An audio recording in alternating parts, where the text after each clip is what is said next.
to provide the skills to the young and the old in education, such another phase beyond the slope, prevalent.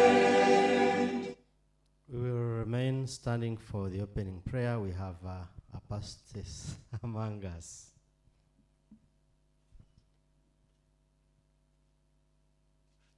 Let us humble ourselves for a word of prayer. Almighty God, we thank you so much for your goodness. We thank you for we are alive in this moment, King of Glory. And as we stand here, as we sit here, and as we begin this session, we pray that your presence will be in our midst, King of Glory. May you guide all the speakers. May you guide everyone that is listening in today. I pray that each one will leave here today impacted positively, and that these students, King of Glory, will pick one or two things that are going to guide them as they pave their way into the career world, King of Glory. We praise you, we glorify you, Lord, because there is none like you. In the mighty name of the Lord, we pray and we believe. Amen. Thank you very much. We can now sit.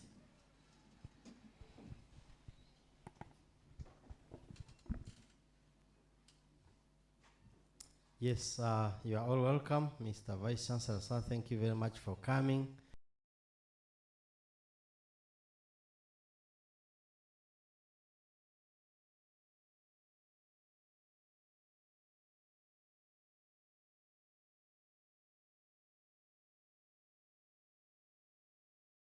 And Environmental Engineering, Department of Electrical and Electronics Engineering, Department of Biomedical and Mechatronics Engineering, and Department of Mining, Chemical and Petroleum Engineering. Under Department of Mechanical and Production Engineering, we have a number of programs, including Bachelor of Industrial Engineering and Management, Bachelor of Engineering in Environmental Engineering and Management, Bachelor of Engineering in Automotive and Power Engineering, Bachelor of Mechanical and Manufacturing Engineering. We also have a number of graduate programs I will not mention today because we have quite a number of them and I might not be having the time. Under Department of Electrical and Electronics Department, we have Bachelor of Engineering in Electronics and Telecommunications Engineering. We have Bachelor of Engineering in Electrical and Electrical Engineering. Under the Department of Biomedical and Mechatronics Engineering, we have Bachelor of Biomedical and Mechatronics and Biomedical Engineering. And we have also Diploma in Biomedical Engineering. Under Department of Civil and Environmental Engineering, we have Bachelor of Engineering in Civil and Building Engineering. We have Diploma in Water Engineering. We have Bachelor of Vocational Studies in Technological Studies with Education. And lastly, under Department of Mining, Chemical and Petroleum Engineering, we have Bachelor of Science in Oil and Gas Engineering. And we have Bachelor of Science in Chemical and Processing Engineering. So I can pick it up from there. Our Vice Chancellor, I think when you see students for this career fair, it's part of the MOU that we are implementing. We have an MOU that's running, signed between Kyambogo University and KyU, signed I think towards the end of August 2022, so it's supposed to run for 5 years. And I think by next year, August, it should be renewed. But I think KyU has done so much for us regarding the industrial training or the internship opportunities, the graduate trainees. We have got so many opportunities they've given us. They have also employed a number of our graduates. I'm yet to get the exact number. And I said all these are being done within the confines of the Memorandum of Understanding. And KyU, I think what you have done so far to us is what we cannot take for granted. We treat it with utmost importance. And because you are setting the pace, you are leading by example. We think other organizations or companies should do the same. What is so much of interest nowadays is the employability of students or the graduates. Of course, for us in the university, we do the hardcore bit of it, the technical skills. When you talk of the qualities, we need problem-solving skills, the analytical skills, the design knowledge, and also the adaptability, because you see so much is changing in the world, and it means students have to adapt to the changing environment and a changing world. That's what we can do. I have often heard our VC talking about the soft skills. You realize these things go way beyond the lecture rooms. They go beyond the classrooms, therefore calling upon the organizations, the industry at large, to come and play part in shaping the students. Whereas some of them may be complaining from time to time that the students we send from the different universities are not industry ready, the industry should recognize its important role as a stakeholder in shaping the students for development of the country. And specifically, when I pick on the development of the country, we think this is linked to one of the 10 NRM's point program, specifically building a sustaining economy, where we want to have a country that can have, we want to have a country which can have its economy where it can produce its own goods.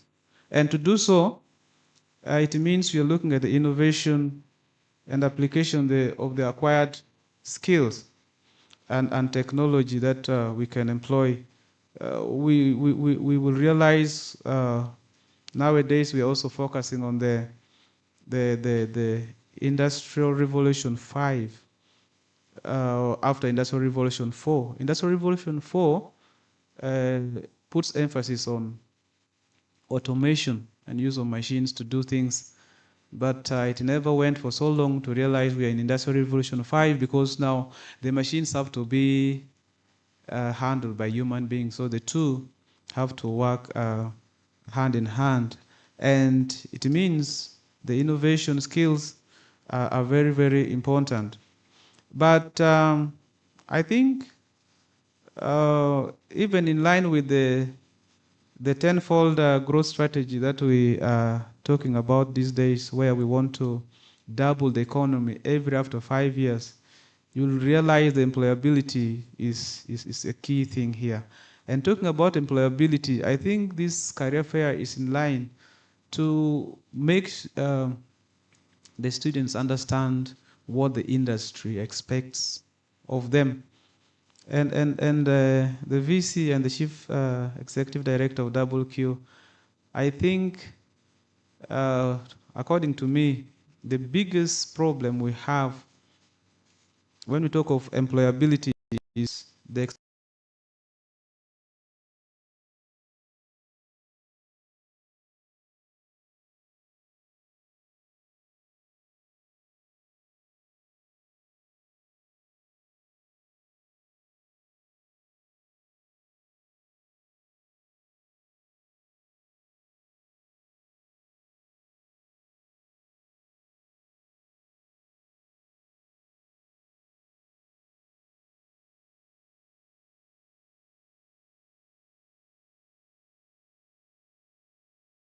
and that the industry realizes how much they have to deal with this expectation, and not so many organizations have often come to try to let us know about this. And I have to deal with such huge expectations.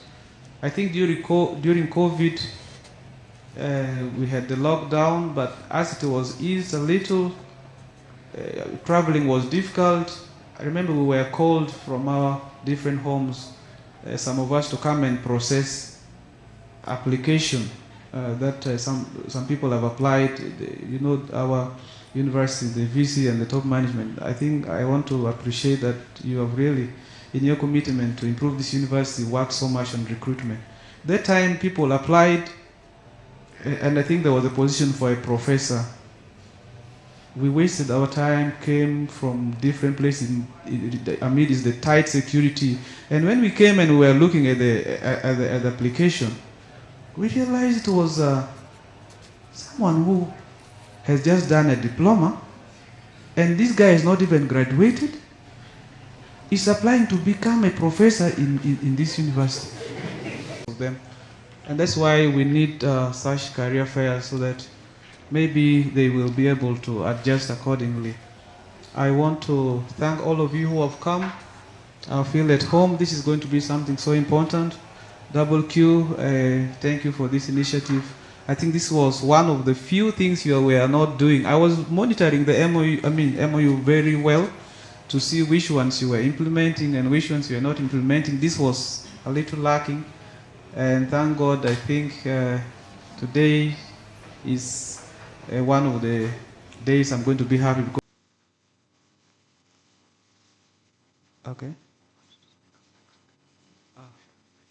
Okay. Okay, thank you. Okay, I see there's a little bit of change, and I want to submit at this point. Thank you so much.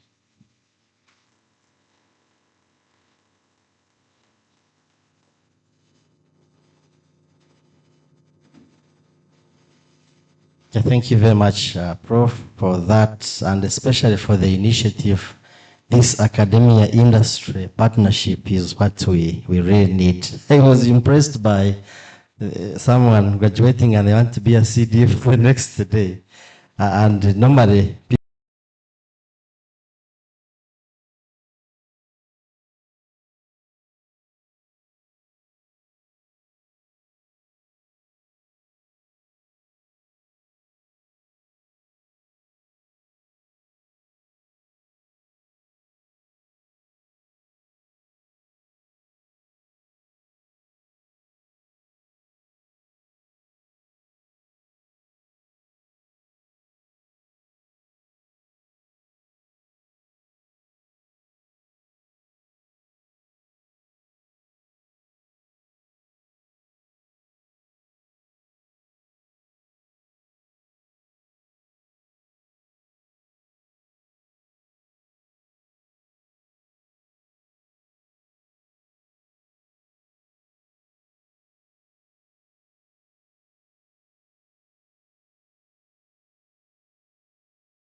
double jobs, strengthening local industry and preparing young people to compete in Uganda, Africa, and beyond. Why are we here?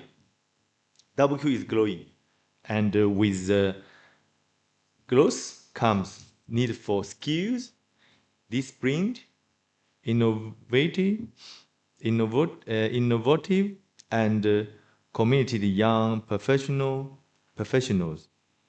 Kyambogo University is important to us because of its strong focus on particular and professional skills. Even I have been talked to our colleagues. Right now we have some, like 2 people already in charge of the department. One is from the store, another one is from the garage. They are the what? They are the senior management in us, and they come from here, Kyambogo University.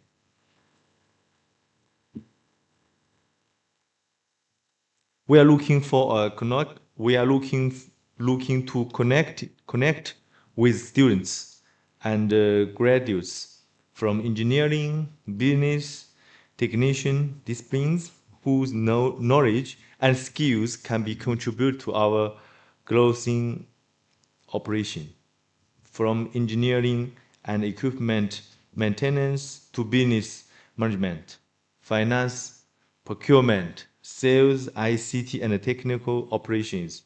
Every discipline has an important role to play in successful organization. What are we looking for?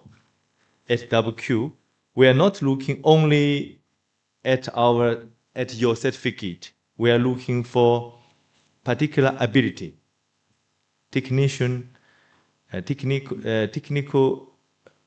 competence, discipline, integrity, problem solving, teamwork, intuitivity, and willingness to learn.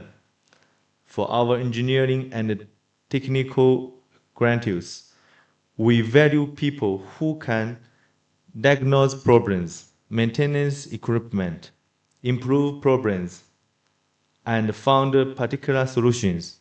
For our business graduates, we value people who can understand customers, manage resources, analysis, informations, support operations, and contribute to business growth. Most importantly, we want young professionals who can look at challenge and say, I can make this better. Our message to you.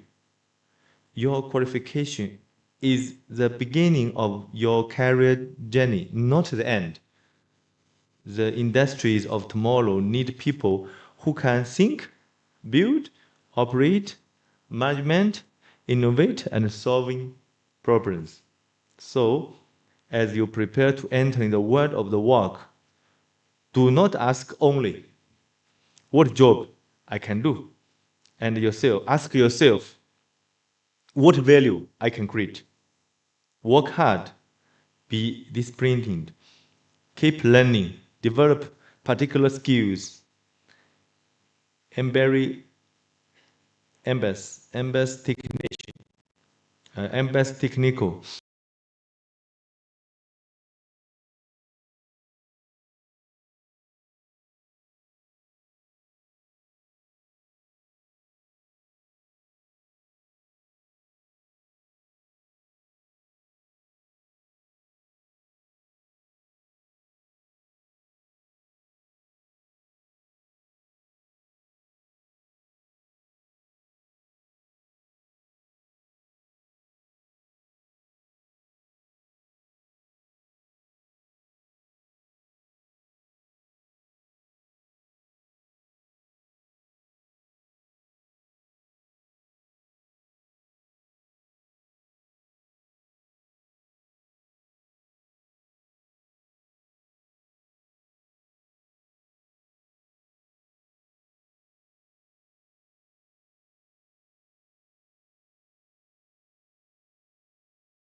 Agenda, we are going to receive remarks from the distinguished professor of our time with with close to 5 decades of service to the nation.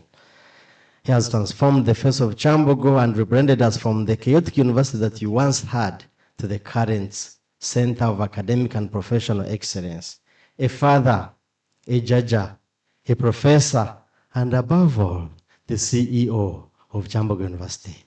Professor, you are welcome to address us.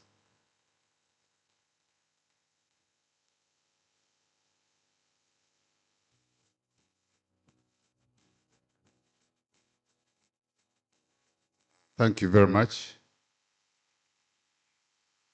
The representatives of WQ, the Dean Faculty of Engineering, and members of staff from SOME, some members of management who may be here, the staff of KyU, industry partners, students, ladies and gentlemen.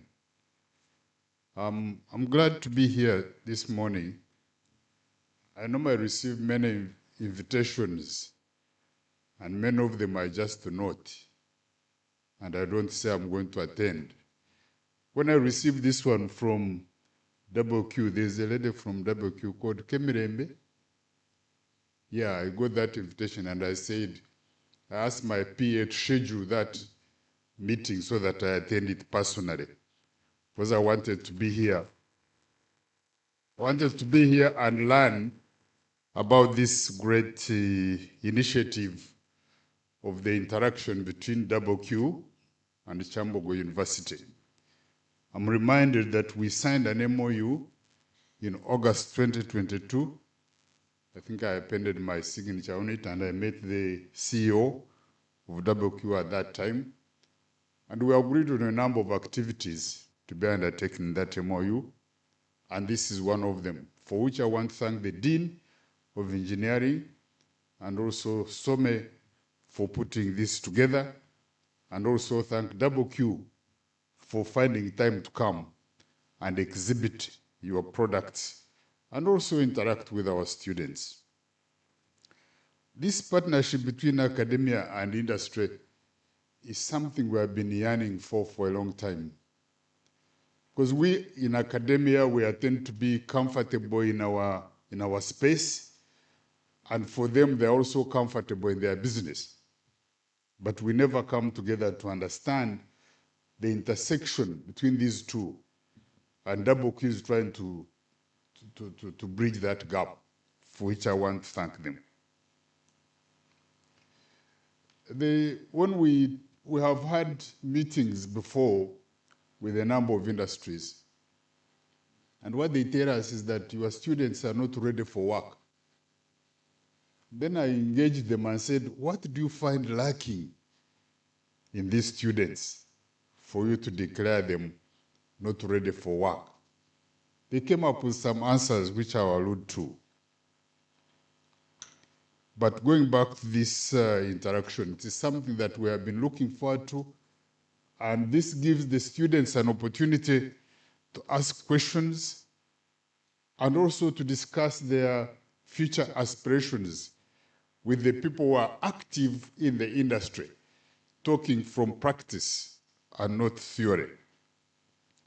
Similarly, I want to thank the School of Management and Entrepreneurship, who are part of this, and the Dean read out a number of programs which are being run in SOME. So we want to really urge the students from SOME to be very active and also learn something from the industry. There are a number of areas like human resource management, finance, marketing, procurement, sales, customer relations, strategic management, and others. And this will broaden their understanding of the industry and also increase their opportunities for employment. At Kyambogo University, we will continue producing graduates who are innovative, skilled, ethical, and responsive to the needs of society and industry.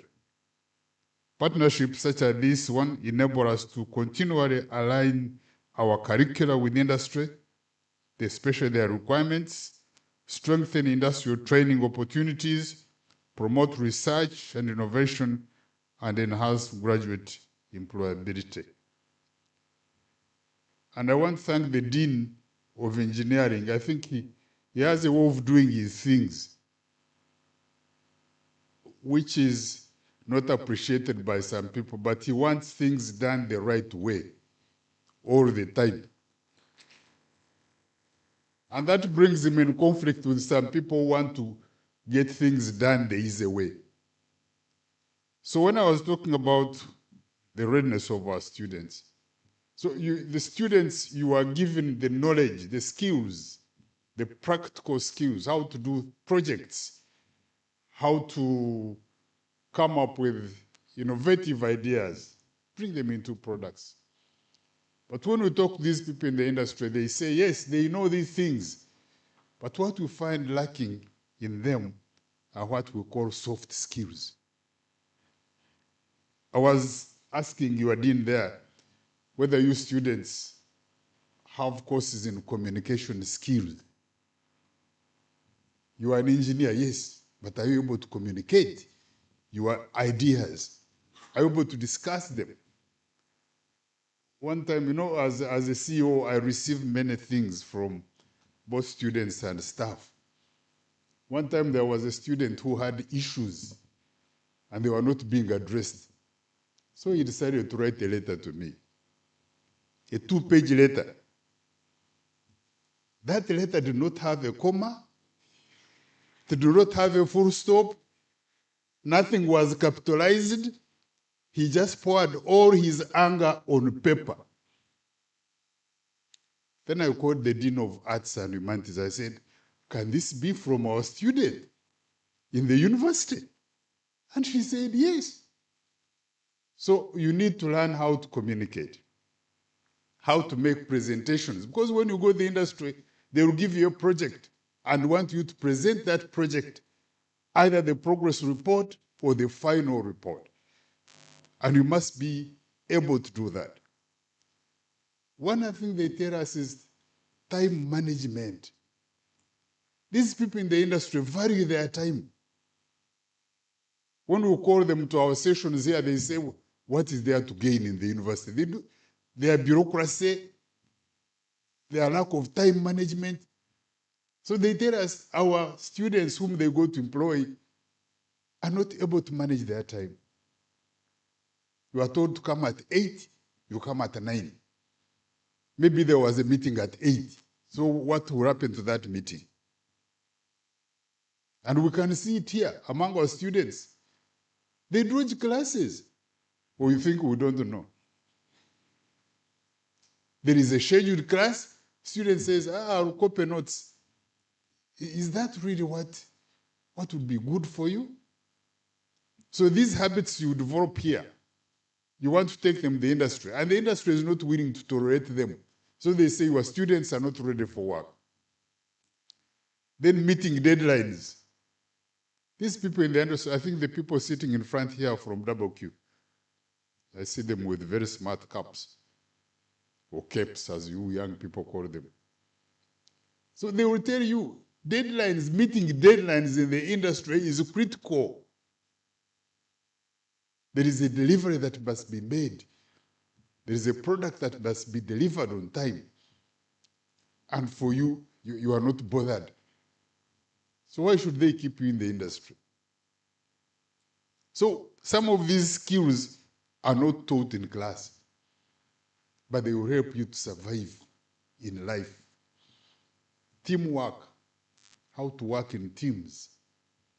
Those industries are groups of people working on particular projects or particular products. And be part of that team and work with it.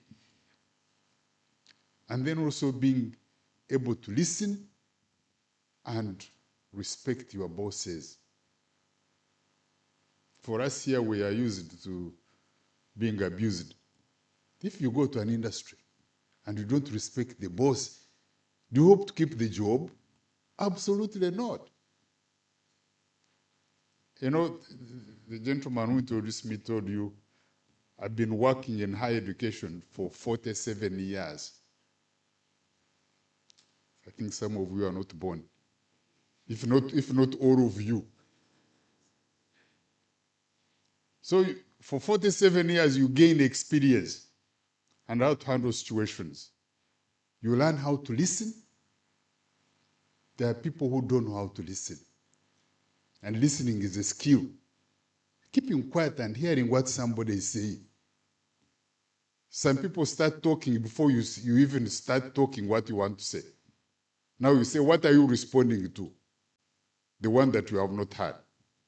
So you must give yourself these skills for you to manage in the industry. One of the things you must learn is how to understand money. How does money work? How do I get money? And how do I handle the money that I have received? These Pentecostals, I have nothing against them, by the way. But somebody coming telling you God will provide, and you sit back and you say God will provide. Sure? These are not the days of Moses where God provided manna to those Israelis who were running off from Egypt. These are days you must work. Somebody telling you, if you see somebody with a good house, you can claim it, and then you own it. Sure? The whole person with brains? You believe that? And then now we have a culture of very soft loans. People invite you, come, we'll give you 800,000, we'll give you 1 million, and we don't need security. What is the trick here? Who makes money and gives it away? Nobody does. I did my PhD in the University of Glasgow, and Glasgow is in Scotland. And the people of Scotland are Scottish people. Everybody teases them that their pockets are very deep down there. So even if they have money and they want to give it to you, their hands cannot reach the money, because their pockets are very deep. So you must learn money. We lost a student last week, a third-year student, who accumulated so many loans, and he couldn't pay them. For 3 times he was trying to kill himself. 3 times. And he failed 3 times, but he succeeded on the 4th. Because of the loans that he accumulated. So when you go to the industry, you must understand how they generate their money and how to use the money. Be a person of integrity, a person they can trust. That's, by the way, that's one other thing they told us, that they cannot trust you. And this CEO trusts you with the money of the company. You must prove, you must earn the trust. If you don't earn the trust, you will not stay there. And I'm sure they are going to tell you some of these things. And as the country grapples with the tenfold growth, you are the people going to make it realized. Nobody else. So you've been well trained. I was asking the Dean of Science how many students, Dean of Engineering, how many students he has in the faculty. They're close to 6,000 students. And all of you are going to be well trained, given the skills, the knowledge, and with competence-based education, I think we're going to focus a little bit more on soft skills so that we can create rounded citizens, well-trained with skills, with knowledge, and with soft skills to make them responsible citizens. Some of these things I learned from home. I have very old children. My last born is 29 years. But he comes home, he goes to the fridge, fixes himself a drink, and doesn't ask me whether I want a drink. And the drink he's fixing, I'm the one who bought it. So how do you live with people? That is very critical. Eh? How do you live with people? And this is the culture of the young people. The concern is about themselves. But you must learn to live in groups with people, be empathetic, have feelings for other people, and you love God depending on how you perceive him to be. So I want to thank these people of KyU really. I want to close my remarks. I don't want to speak much. Because I was telling the engineer, I think engineers, they talk more with figures and diagrams, and they are not very conversant with the narratives, long stories. So put your idea in a diagram so that I can understand it. So I want to thank these people of KyU for sparing time and coming here. These people, time is money. They must have evaluated what they are going to benefit by coming here. If that evaluation was not done, they do not come. Why? What's the benefit? But they are looking at what they can benefit from here. You have the talents, you are the young people, you have the skills. If they want to prosper in their business, they think they need you. But you must be molded, you must be prepared in such a way that you are going to be useful to them. If you are not useful to them, they will not touch you, even with a long stick. So I want to close my remarks and thank the Dean of Engineering for putting this together. We are thinking of having a similar university-wide open day where we open the university to maybe for about 2 days and let all people come in here and find out what we are doing, how we are doing it, and then such companies can come and talk to you so that you can learn a bit more about the industries. I'm glad that there is an industry that thinks they need the knowledge from a university. What happens in the Western world is industries go to universities and tell them, we have this problem. Can you design a solution for us? But that one has not been happening here, and I'm glad that we are starting to go in that direction with KyU. Because some of our industries don't need knowledge. They are sufficient. Like if you talk of Coca-Cola, they come with their concentrate, they get water from Lake Victoria, they purify it, they add it to their concentrate, they get sugar from Kachera, put in sugar, a lot of sugar, by the way, which is not very good for your health. And then they sell their product. So they may not need your knowledge.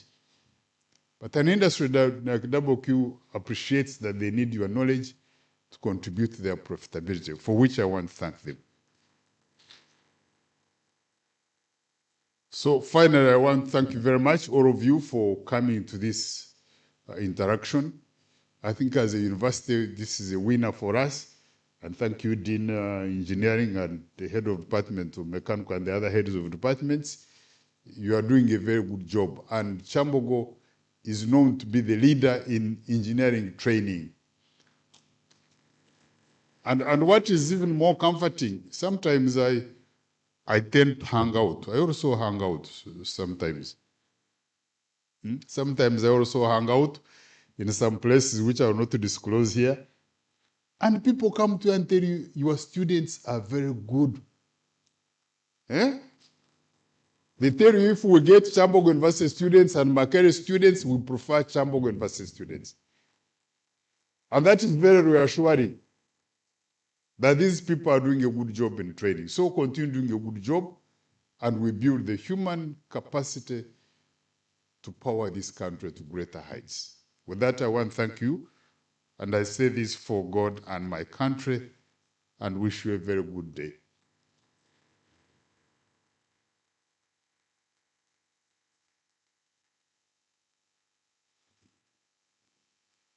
Thank you very much, Professor, our CEO, for two things. Accepting to come. Very busy with so many things. But choosing that I'm going to come here, even if he didn't say anything, that's a blessing on its own. So congratulations to Faculty of Engineering and to me as the MC. Yes, we have to share these things. And now, without, of course, the second one is speaking to us. You only need to speak and you will see wisdom. And for us, when we were studying, where I studied from, we didn't see the VC. These were people busy, we didn't see them. One time we went somewhere, someone had died and he came. We said, wow, this is the VC. But for you, you are lucky. He's here, he has created the time, he's talking to you. Count yourselves among the luckiest people. Now we are going to have a presentation from the Human Resource Office of KyU. and technical teams to give us some guidance.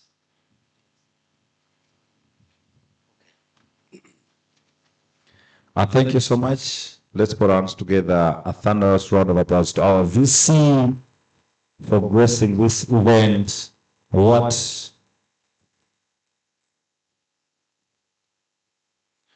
a great communication it was. VC, you have done us well, but we're still enjoying, because how your son can choose to serve a drink that you bought, and as he's leaving you there without serving you, it is a communication that will, even to me, when you said it, I was like, I think I'm capable of doing that. So I'm going to really reflect on that. So we're still enjoying your mentorship.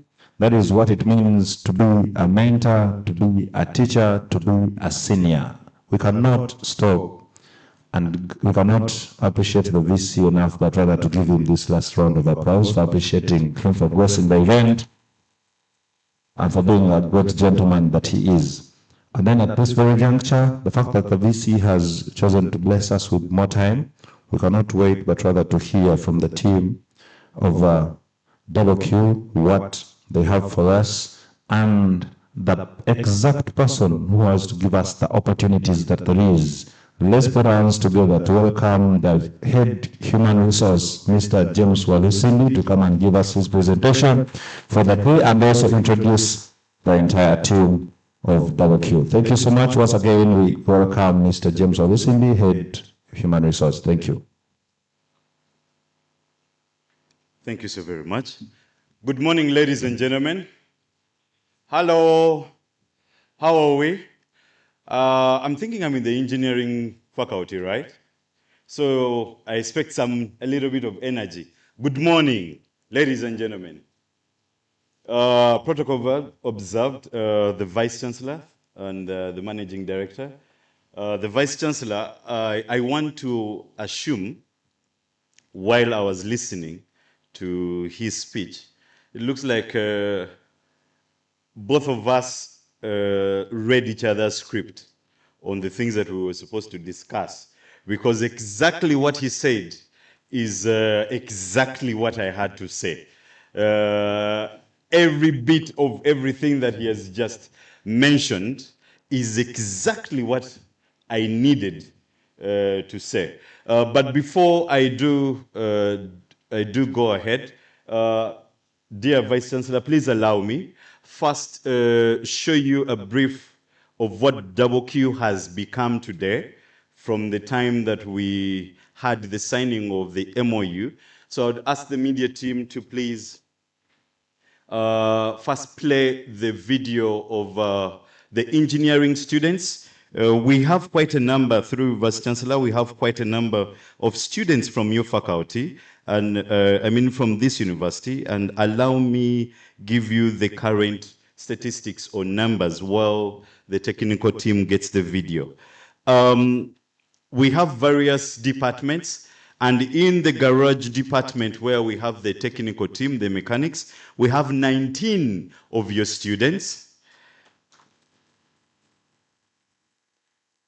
In the stores, the people that help us with organizing and ensuring the spare parts are around, we have 3 of them from this great institution.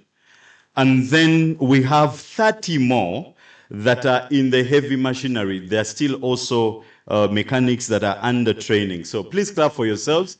We have quite a number of yourselves represented from this great institution. So if the media team is ready, kindly.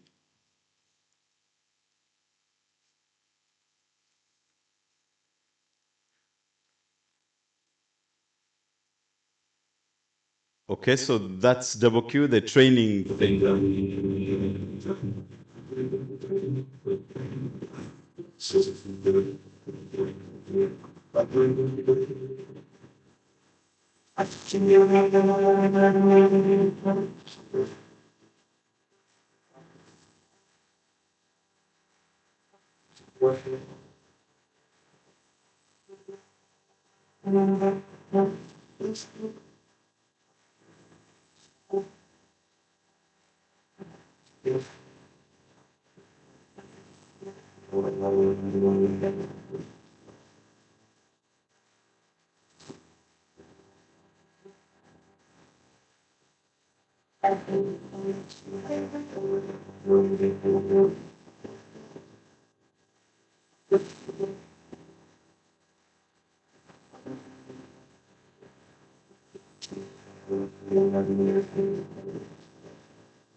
Right.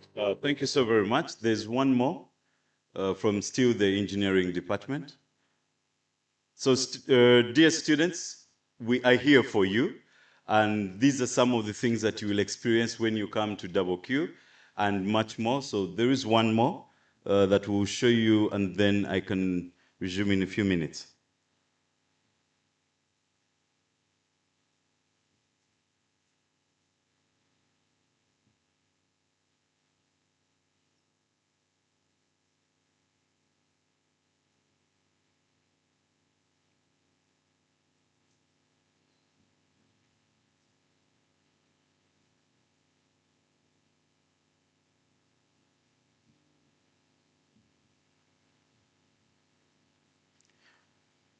You can play the first one, the very first video that was playing before on the screen, the very first video.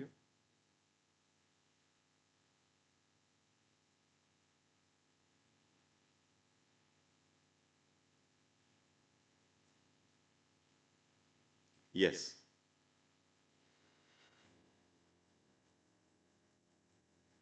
We are aware that government has had a deliberate strategy with a change of focus in a view to substitute import for manufacture. And there has been a lot of conversations in the government corridors about what we call import substitute industrialization. The aim of this particular strategy from the government side is to be able to ensure that we have as many local companies getting into manufacturing to create jobs. And here, today, is a momentous occasion for us as Double Q, where we launch an assembly plant for GWM. GWM is one of our passenger-related brands that I mentioned earlier on. And you are aware that Ugandans procure about over 35,000 vehicles, and all these vehicles are used imports from Japan, not even brand new. When it comes to consumption of brand new vehicles, we are probably consuming about 3,000 vehicles. So here, we have a deliberate strategy as Double Q to go in line with government's agenda, and we put substitute industrialization, to be able to now start local assembly for passenger vehicle brands. The first that you can see here, we have gone off with the double cabin pickup. We are going to go into the station wagons. That is the tank 500 and the Havals. The objective is to ensure that Ugandans can access as many vehicles as possible.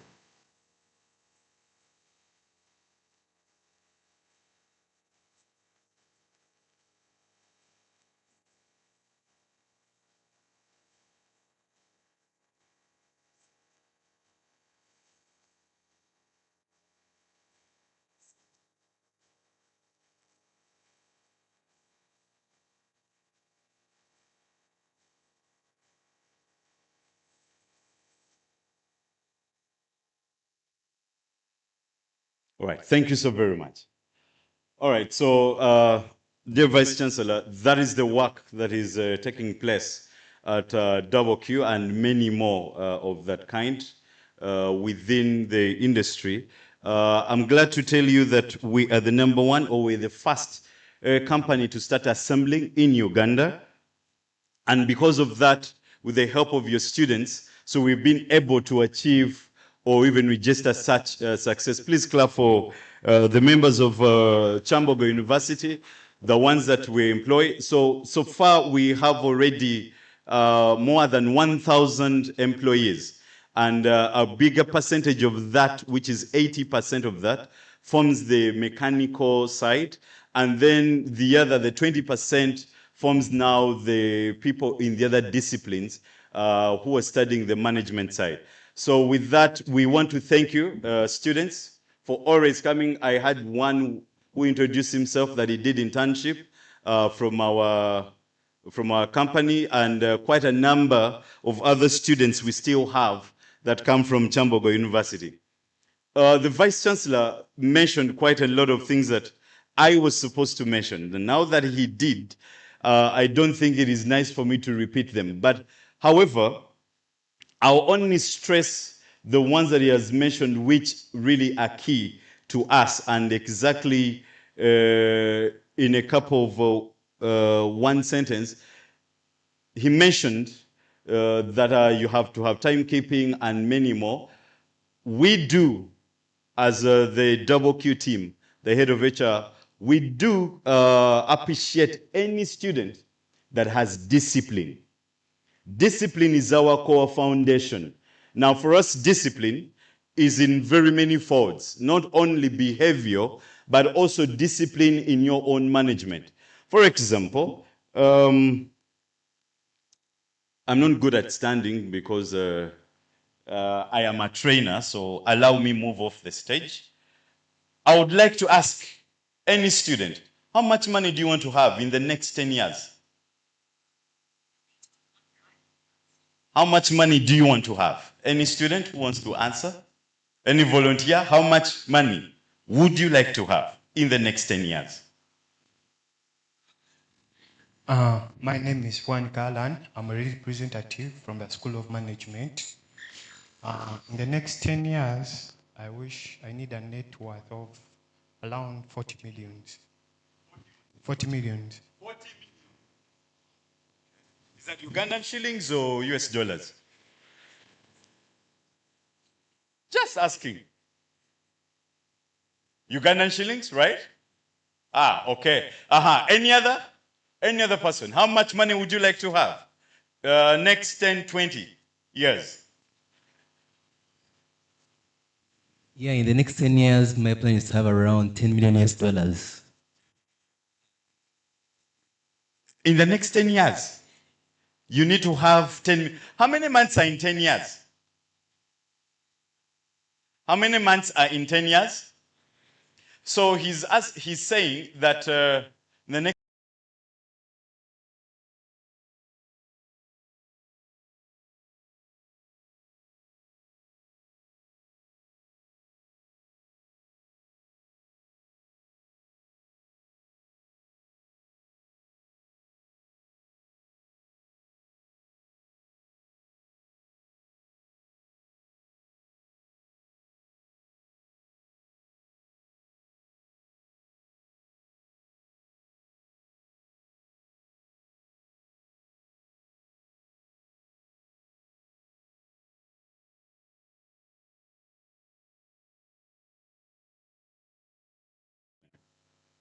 Do you have the discipline of saving? He just gave us an example of someone who committed suicide just because of, having very many loans. But remember, I also want to assume that the same student also had a dream of having some good amount of money in the near future. But the question is, do you have the discipline? So we received quite a number of students from Kyambogo and, different disciplines. But the discipline to be patient, to make the money they need, we don't have it. Immediately you are hired, you want to be the next HR manager. Immediately. While we came in, I think you've seen our team. Please stand up and look at the other side. I would like to see if we have. So all these people are very young. I want to assume, who are the millennials and Gen Zs? Which class are they? Which years? 2000. Which one? Is that millennial, Gen Z? Gen Z, 2000. And millennials? Millennials? Sven. Come again. Were the years of millennials? 1990. Okay, 1990. You're a millennial. From 1997 below, you're a millennial. So this is the team that I work with and many more. from double Q.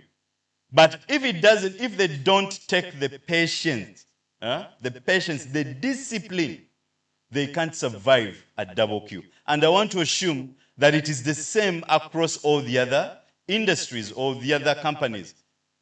While we give you the opportunity to work with such companies, it means that one of the things that you need to hold dearly to yourself is the discipline to be patient.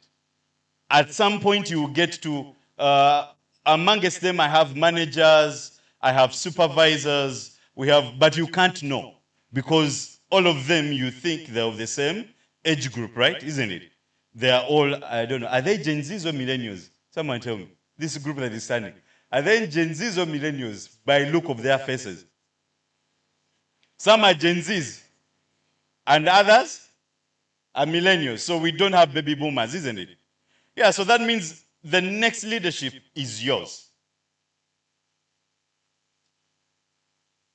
The next leadership at this plant is yours. All right? So please, you can take your seats. Thank you so very much. So that means that we need you. So tell your neighbor, they are here for me. We are here for you. So we are here to actually give the opportunities to the engineering team. Now, without skipping this, so I would like to inform you, first of all, the reason why we are here today is that we want to hire from the team that is here. So please clap for yourselves. You never know, one of you is going to be hired today. So the current openings we have now, we're looking for students in engineering. We're looking for 15 of you first. And you will be working in one of our departments, in the garage department first, which is the technical team that you have seen. Then we're also looking for another 30 students still in the mechanical section that will be at the assembling plant as well. And we are still looking for you in the different disciplines of auto engineering, mechanical, and all the other disciplines. So please, if you think you are the student that we are looking for, we are going to give you a QR code for you to scan. The team is going to be, or it will even be displayed on the screen. So you get your phone and you just scan this and you give us your details through this QR code, all right, for the different vacancies that I am mentioning. So after this, we will display the QR code plus and also give you the papers for you to scan and fill out those details. In the management side, for those that are not in the engineering disciplines, the other disciplines, HR, we're still looking for HR trainees, those that can join our lovely team so that you can grow. We're also looking for people in the finance team. We'll also be looking for people in the customer service team. So there are quite a number of vacancies, opportunities that we're looking for from you today so that you can apply and go through the process of ensuring that you are the candidate we're looking for. That is the reason why we are here today in Kyambogo University. Please clap for yourselves, because I think it is among you that we're going to be choosing who will be with Double Q. So for those of you that will get the opportunity, Double Q is located at Busega. So you have to leave the comfort of Kyambogo and then find yourself in Busega, where we will be able to welcome you.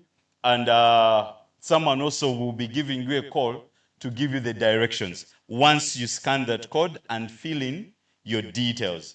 So I am hoping that by the end of this career fair, we will have quite a number of you that have scanned and filled the information within that QR code. We hope that also by you coming to this career fair, you have your CV somewhere on your gadget that you can upload it, and then we can look at it.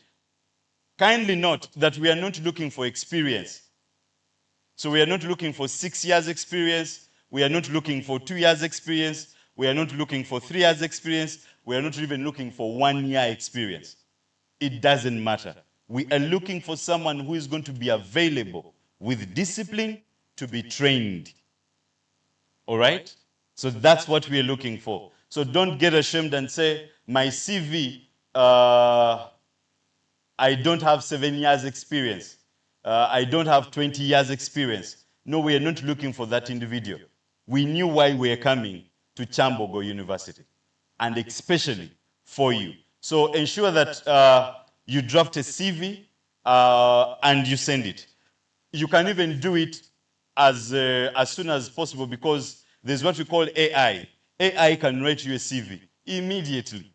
You just put in your details, who you are, your personality, what you're studying, and tell it to generate a CV. It will generate, read through, and see if what it is saying, it is exactly you. Then you make some changes, because I know, by look of things, how many of us the CV? How many of us have written one? So in the entire 300 people, only 2 or 3 people have CV. So the rest of us are not prepared for the world of work. The beauty is now there is AI that can quickly prepare you for the world of work. So I assume that all of us have this gadget, a smartphone. Do we all have smartphones? Or meanwhile, at KyU, sorry to say this, we only employ people that have smartphones. You must know how to use it, because the smartphone you have is a computer of its own.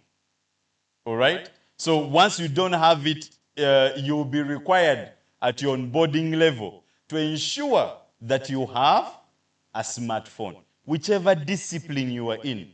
Please ensure that you get yourself one, which is working. There's you having a smartphone, but it's also not working. So ensure that it's also working. All right, so I think I've mentioned that. So for those of us that are in our final year of the various disciplines I've mentioned, we are here for you. So kindly, when the scan is passed around, please scan and give us your details. But even those that are in their first year or second year, as long as you are available for internship, and you can actually come and acquire the skills, you are all welcome. Please do. We will be able to receive your CVs. Now, having said that, that brings me to the last point, which means that technology has taken over so many things. In the early 1990s, if we had come here today in the previous years, I will be requesting for physical CVs, isn't it? So that all of you make a line and you'll be sharing your CVs. But now, it's technology. That's the reason I'm actually asking you to scan that code. Because now we receive everything by E. We don't receive any paper, all right? All CVs are sent either through an email or through that code that you will be scanning. Now, behind that code, there is an AI agent that is going to tell me, Wilson, who has applied, is a candidate fit for this role.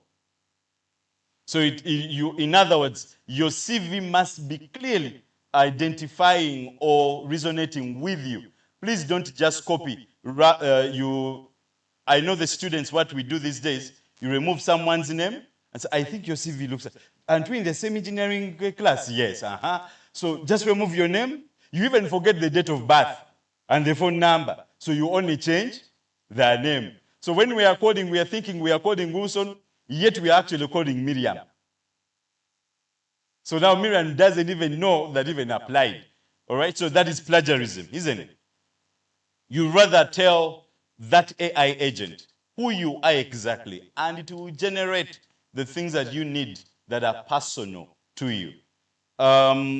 So I hope we will be able to receive them before the end of this career fair. And lastly from me is that most of the things that the VC has discussed are the things that we're looking for. So at the end of this career fair, the requirements for you to get into KyU are exactly the things that the MD, I mean the Vice Chancellor just said and the MD. One of them is being reliable, having discipline, financial management, timekeeping. Time is key at our company. Very, very key. In fact, I don't know if this will discourage you from joining, but please know that time is what? Very key in whatever you do. Either it is a report, or either it is you reporting to work, or either it is a meeting. The person who is going to address the meeting does not walk in before you. You should be seated in the meeting room before the person who is going to hold the meeting with you. So for us, those are the things. And the other is integrity and trust. Now, it looks like the Vice Chancellor knows all our values, because everything that is just said, they are the values of Q. So our values are only 5. 1 is trust. 2, responsibility. You need to be responsible for anything that you do, or even the work that has been given to you. The other one is integrity.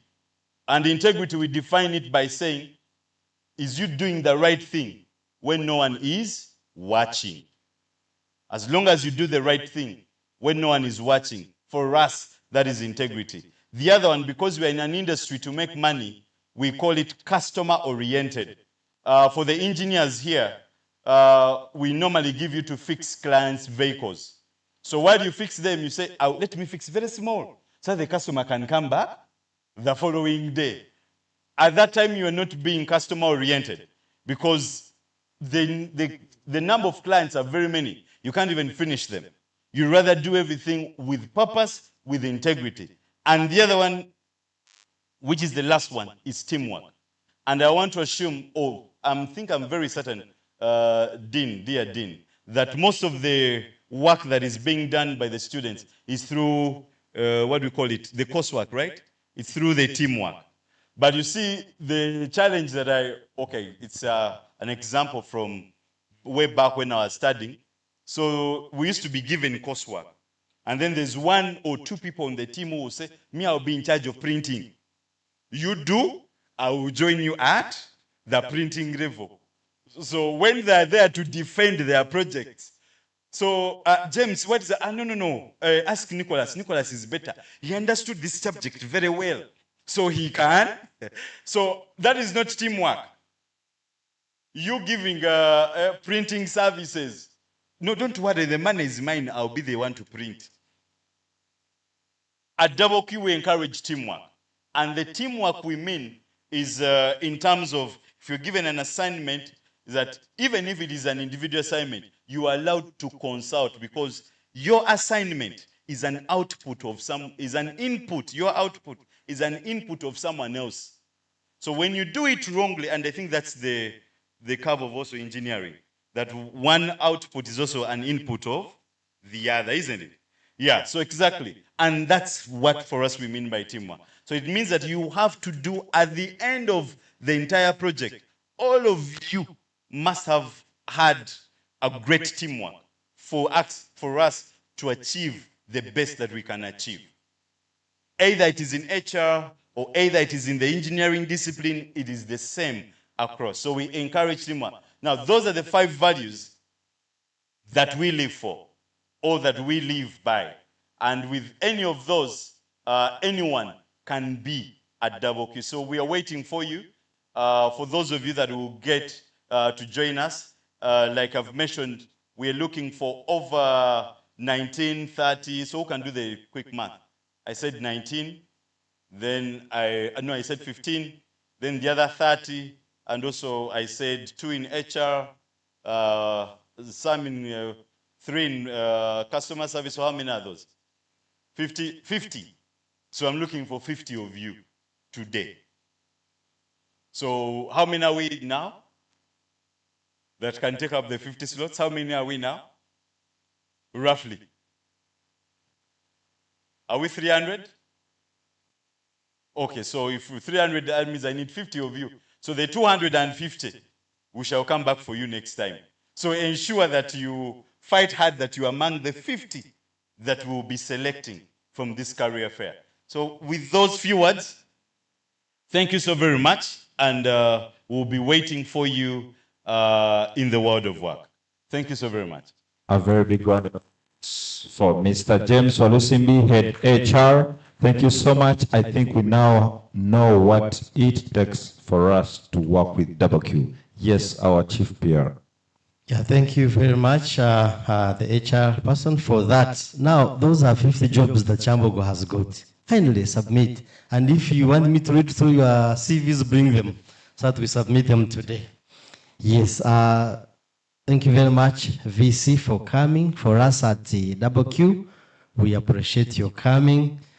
I am now associating because 50 is a big number. Yeah, so we appreciate you, and we have a gift for you. The person in charge, we are waiting for that gift.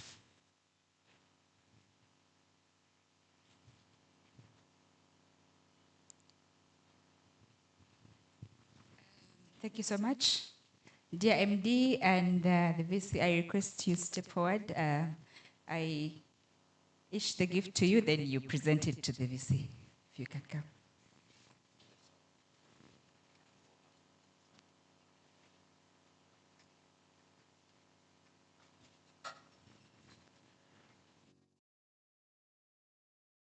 And to hand over the prize, the gifts that he carried to our dearest VC. Let's glance together to appreciate WQ. Thank you so much, WQ, for that great gift. Yeah, and from there we are going to have a group photo, and we shall have our dear VC and MD and staff from WQ and Kyambogo University to go for a group photo, and then from the group photo we shall see the cars. And when they said the gift, I thought it was going to be a vehicle. Because you do vehicles.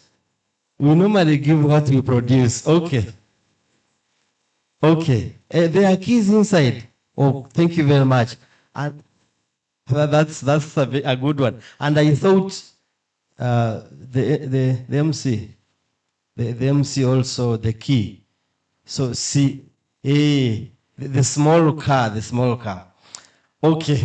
So thank you very much. We are going for a group photo. I hope the camera people are very ready. I think the camera person set for us here. Let's have the VC and MD right here. No, we take it from out. There's a... You have a specific place? Yes, yes. And then we have going to request in that same spirit. So I'll request that the HR is going to lead the MD and VC to that area, so that after the group photo, then we can have the VC going for the exhibition. Yeah. Then our exhibition is going to come after we've gotten the technical knowledge about the electronic cars and all the other elements. I'm going to request members of WQ to join the team. Join the team as we go for that group photo and exhibition. That is the VC's exhibition. So we shall have ours after that. I request that at least we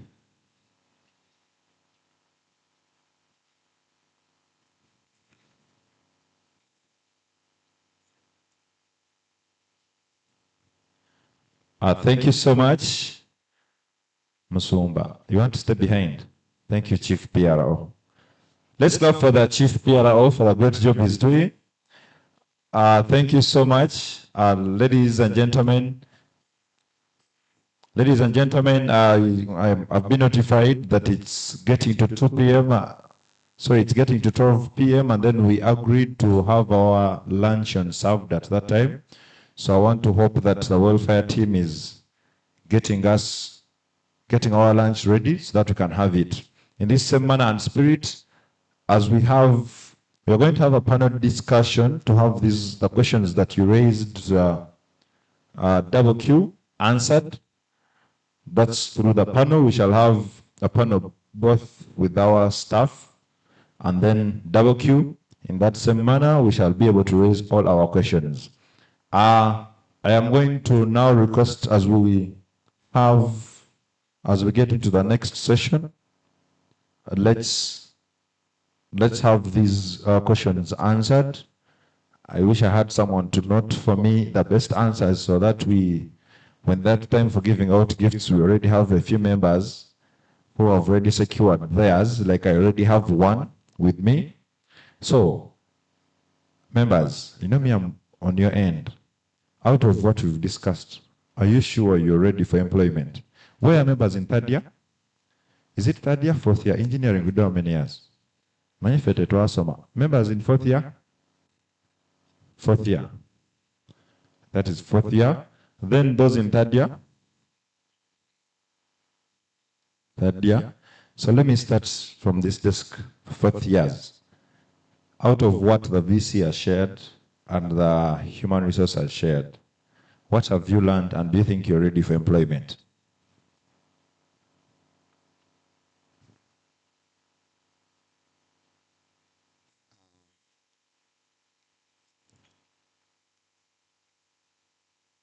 Once again, my name is Bagonza Alex. I'm a student leader. I'm the speaker for Kyambogo University Automotive and Power Engineering Students Association. I also serve as the vice chairperson of Mandela Hall. I'm a finalist, automotive and power engineering. Yes. Double Q encompasses all my area of specialty. For example, everything like tractors, the XCMG department, the Sinotrack, everything that WQ presents is just a part of my course units. I can say that I've been moving through. And that means that I am really ready for work. I really understand everything and I wish to understand more. Yeah. Thank you so much. That is the technical knowledge, right, which you have acquired from the university. When it comes to the soft skills that the VC has talked about and the HR, what are some of those soft skills that you think you bear? First of all, I am teachable. And that is a soft skill that is very important to everyone. In case you go out there, you could find someone, a technician, maybe didn't go to school, but he has a skill that you want to learn. You must be teachable. However much maybe you could say something wrong, that you know that this is wrong, again, don't interact in a very funny way or to try to show him that maybe he doesn't know anything.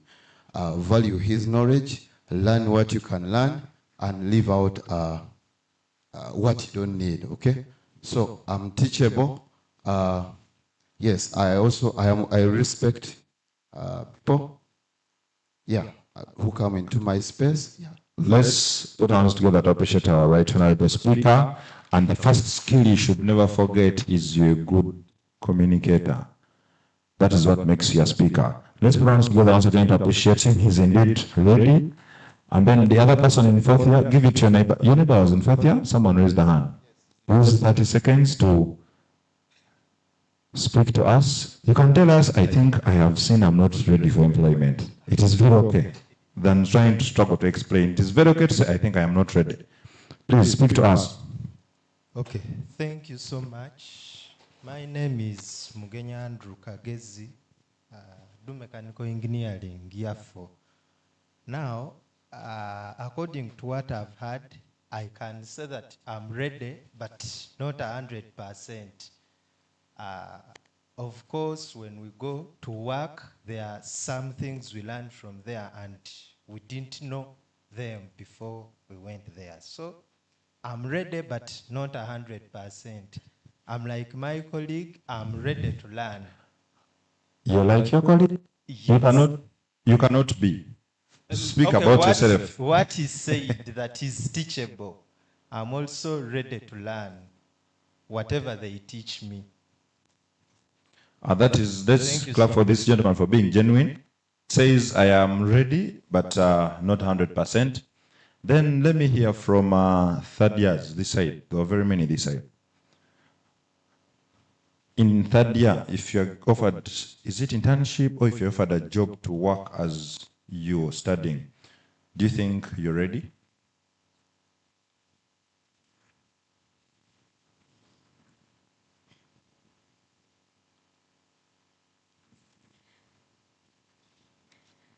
Good afternoon, ladies and gentlemen.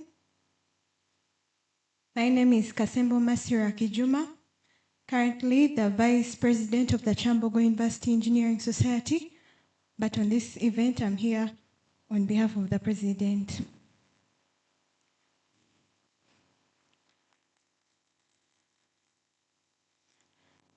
I think I'm not yet that ready for employment. Let's clap for her. That is called integrity. Yes. The fact that I'm in year 3 and I still have some missing information, and the fact that I won't be able to multitask both work and study, because I really need that degree and it should be a good one. And yeah, the other skills, time management, communication, integrity, I believe I can build them up and I'm still building on them. Yes. Thank you so much. Let's put our hands together to appreciate her. As we get the next speaker, I'm going to request the technical team to have this microphone on and we talk about something. Yes, thank you so much, technical team. As we are getting ready, let us share something very small together. Who can tell us what is mental health? Because that is what the VC was from talking about. Who can tell us what is mental health? Where you are. I want to be convinced 100% that because you're too busy, because of the courses that you do 4 years, and then they're so technical, I want to be rest assured that you're not victims of what we are to talk about, and that is none other than mental health, but to break it down, drugs. I don't know, I happen to have gone to McGraw University Business School, and as a business student, the experience I had, having been a guild prime minister, the experience I had was not a nice one when it comes to drugs. So I want to be convinced first. What is mental health? Or should I ask, do we do drugs here? Pardon? I need some confident answer. Do we do drugs here? Can you please turn to your neighbor and tell them that do it all but never do drugs? Please, in a loud voice, because I want to communicate something. Turn to your neighbor and tell them do it all but never do drugs. Ladies and gentlemen, out of experience, I want to request you that have all the fun that you want to have. Do everything that you want to do. There is nothing that you're going to do that you cannot recover from, apart from one thing, that is drugs. That is why it's called an addiction. Who can define what an addiction is? This is something that you get into, but you don't know the end result, because it is going to be continuous for the rest of your life.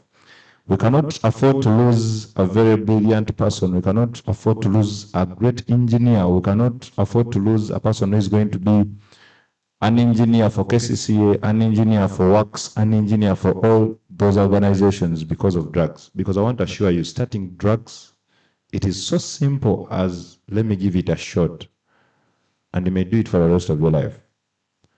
So I want you to turn to neighbor once again, before we can proceed to the next session, and tell them, do it all, but never do drugs.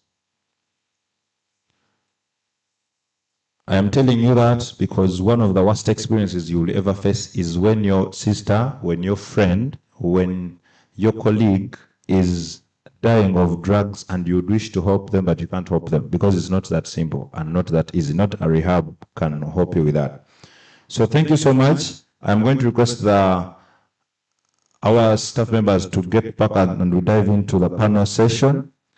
And then I'm also going to request the welfare, I think, to have our refreshments served and then also lunch served, because at least in the next minutes we must be closing this off.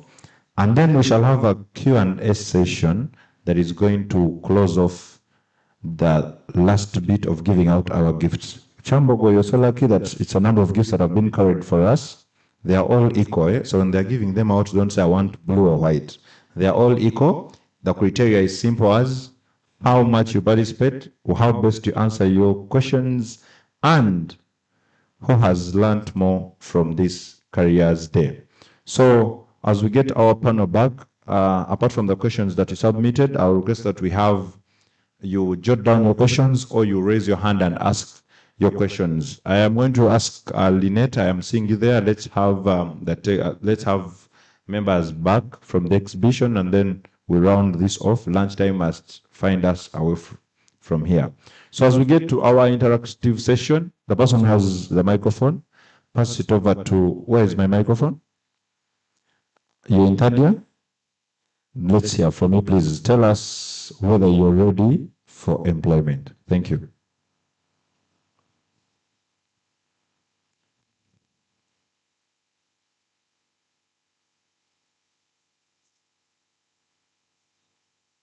Good afternoon, everyone.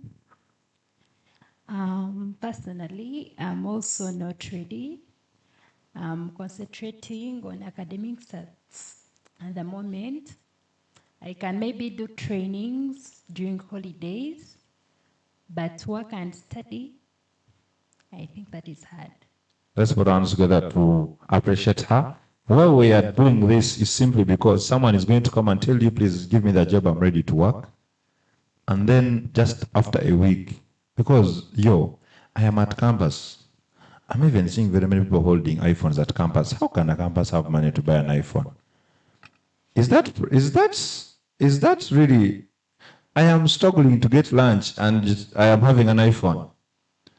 So what am I trying to mean here? Just as you want to get excited about employment, it is very important to remember that your academic qualification is what is going to give you the first step.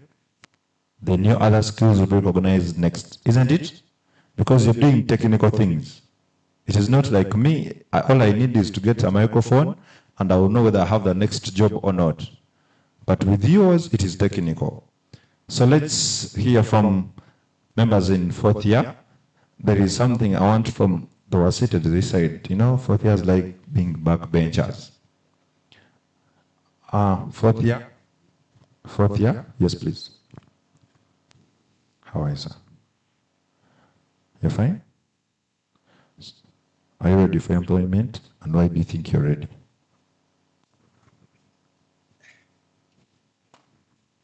Hello, everyone. I'm Kadoli Ian George, year 4, mechanical engineering. I think I'm ready for employment, given the skills we have gotten from the various projects we have been doing. And since these people said they don't want experience and so on, with the soft skills we have, we shall learn on job. Let's put hands together to appreciate this confident gentleman. I think members are having the best moment with the VC. DJ, I'm going to request that you give me the best 2 tracks that you can give me so that I can get our academic staff here and so that we can do our panel, because the next session is what is going to close the session.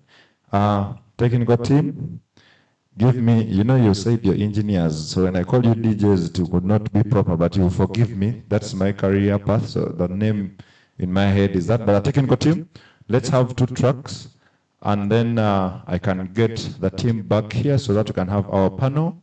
We have all our questions answered, and then we can leave. Technical team, assist me with that. Thank you.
did it like, and how we do it like this. We did it like, and how we do it like this. We did it like, and how we do it like this. You guys are international here. I've not heard any local songs. I think those who are here in the morning, the first thing I complained about was the music that is taking us to the oldies, yet we are here. So thank you so much, technical team. And then as we have our panel, it is always very prudent and important for me. When I came here, I was given a list of different leaders. I am going to, from the communication, His Excellency is not here, right? The guild speaker, right honorable. We have the engineering leadership. The president, please, president. I humbly request, with the powers invested in me, that you please step forward. President, I want you to hold me. Let's put hands together to appreciate the president for doing a great job of mobilization. At least, His Excellency, we found these members here, which was a very great act. I'm giving you just a minute to appreciate your team, and then we can have the panel going. Thank you. Good afternoon, everyone. Good afternoon, everyone. Yeah, first of all, I want to take this opportunity, thank the Almighty who has enabled us to be here. You know, every time we do things, but it's by the grace of God that we manage to be here and alive well. All of us traveled from all the various places we came from safely to this place. And at this juncture, I also want to appreciate my team. If you know you are part of that group that was organizing, please stand up so they can see you. I had the teams from Some. In that group, I had teams from Some, teams from Electrical, and all these people. Part of Chumesa, Chuapesa, the environmentalists, the industrialists. Please stand up. Stand up. Let them clap for you, and then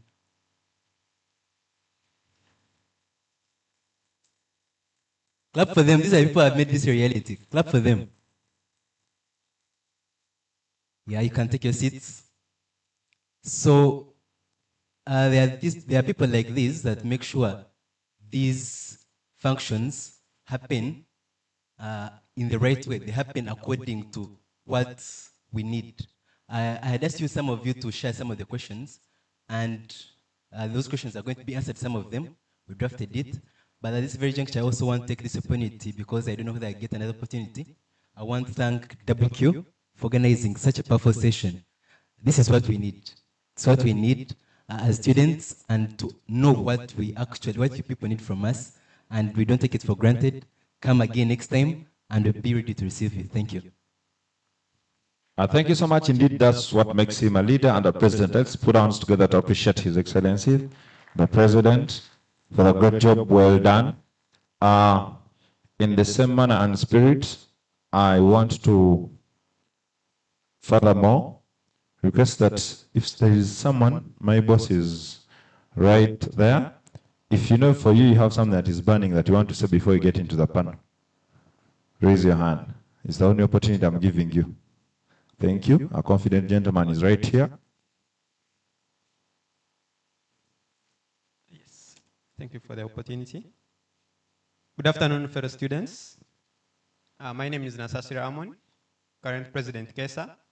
That's a student association at the Electrical and Electronics Department. There is a flyer that is going through right now. It's about the Space Habitat Design Project.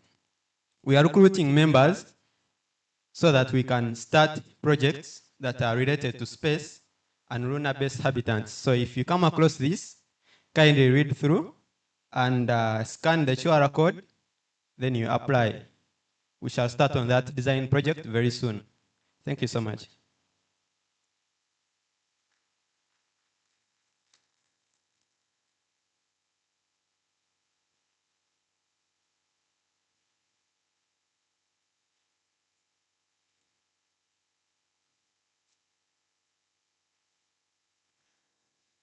Thank you so much, technical team. Hope you've gotten his communication. As I receive names of the persons to be on the panel, let's have our panel discussion. And then, where is my microphone? Where is my microphone? It's right there? No, he has one behind. So pass over that microphone to any other person of your desire, and then they tell us if they are ready for employment and why they think they are.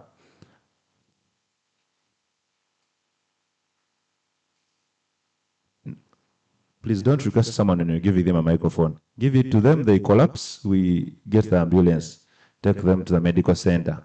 Thank you.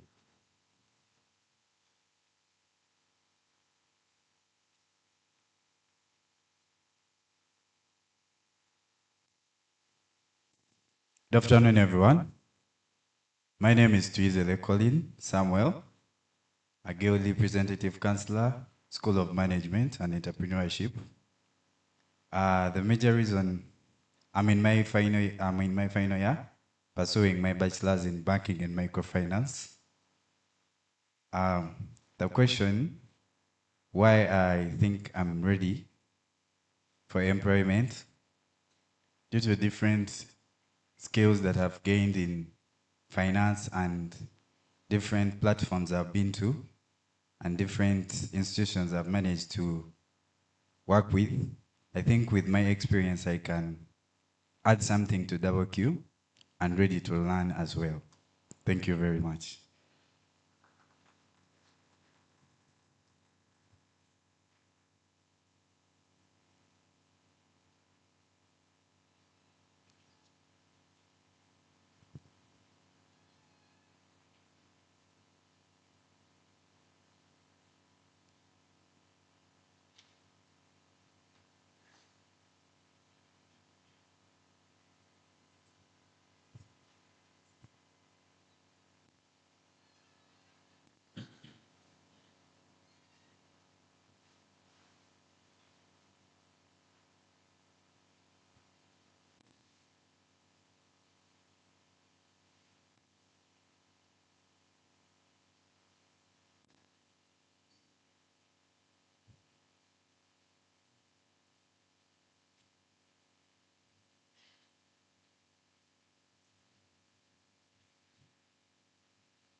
Let me be assisted to have my two microphones forward.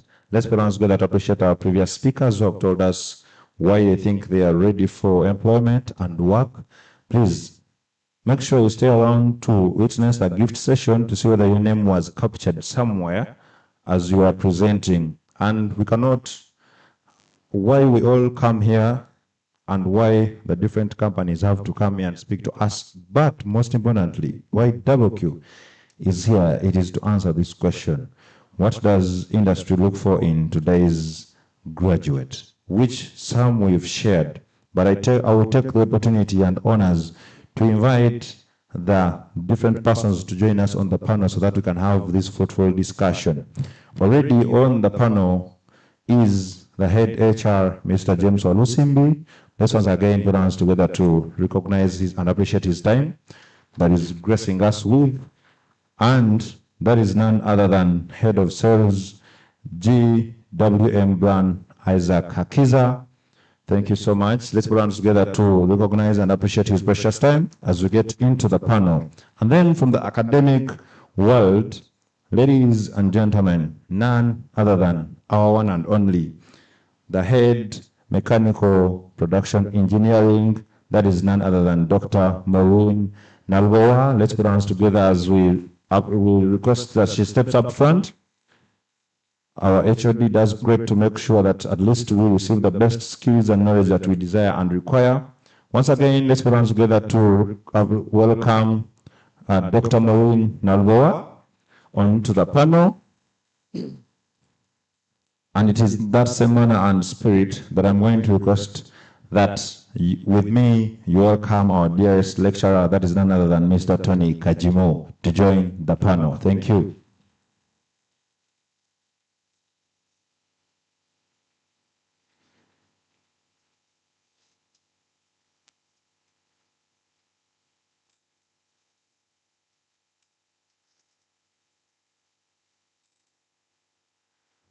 Thank you so much. It is at this very juncture that right where we are, I will need the DQ president when it comes to Q&A session. You will delegate someone to assist me on to moving the microphone.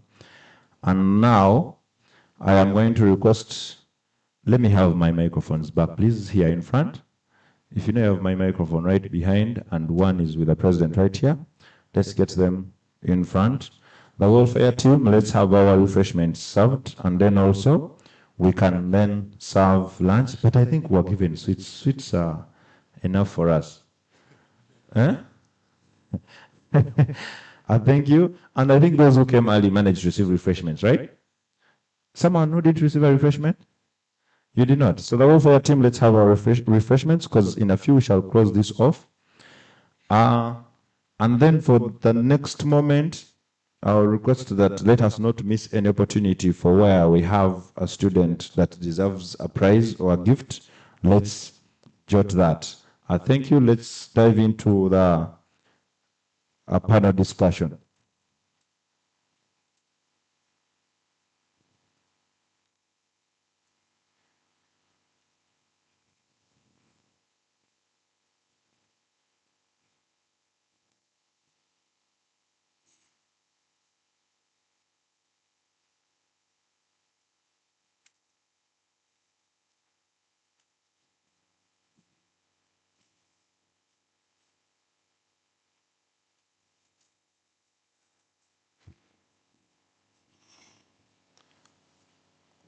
Thank you.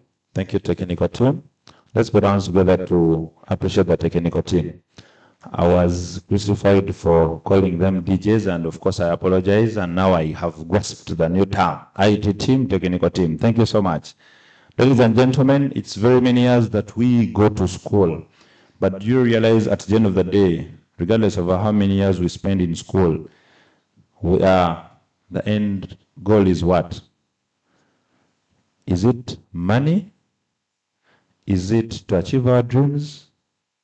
Is it to do what? From this other end, we feel like at the end of the day, we are acquiring those different skills that will make us productive to the work environment. And today's biggest topic on my extreme left is the academic world, and then on my extreme right is the industry world. And the question to answer today is, what does industry look for in today's graduate? From the academic angle, we want to see that as our academicians are prepping us for the world of work, what do they look at most? And then in this changing working environment, currently, what are the employers looking forward to? Allow me to begin from the academic angle, and of course begin with I open up the session from our dearest head mechanical and production engineering, that is none other than Dr. Maureen Nalboa, to introduce herself and then speak briefly about the topic of the day. Thank you so much.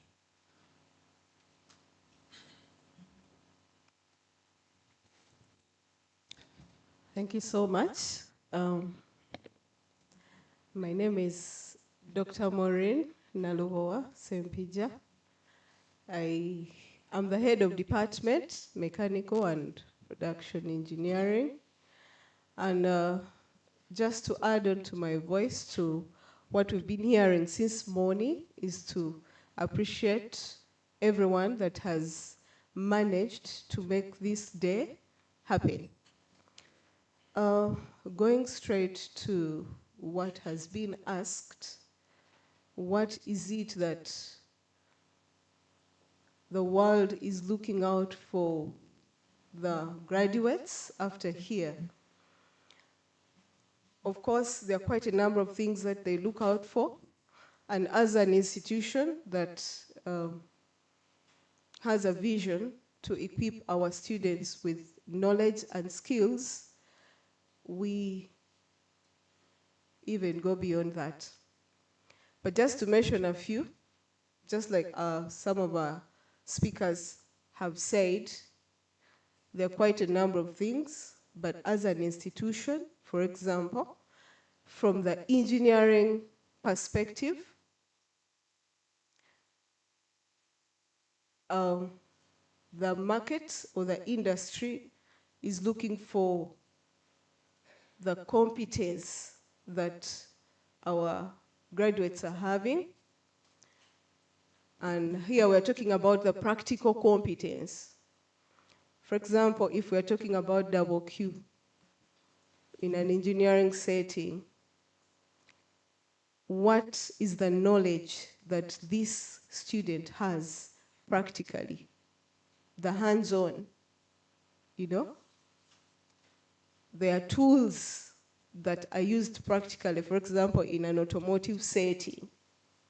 Is this, how competent is this student in using these tools?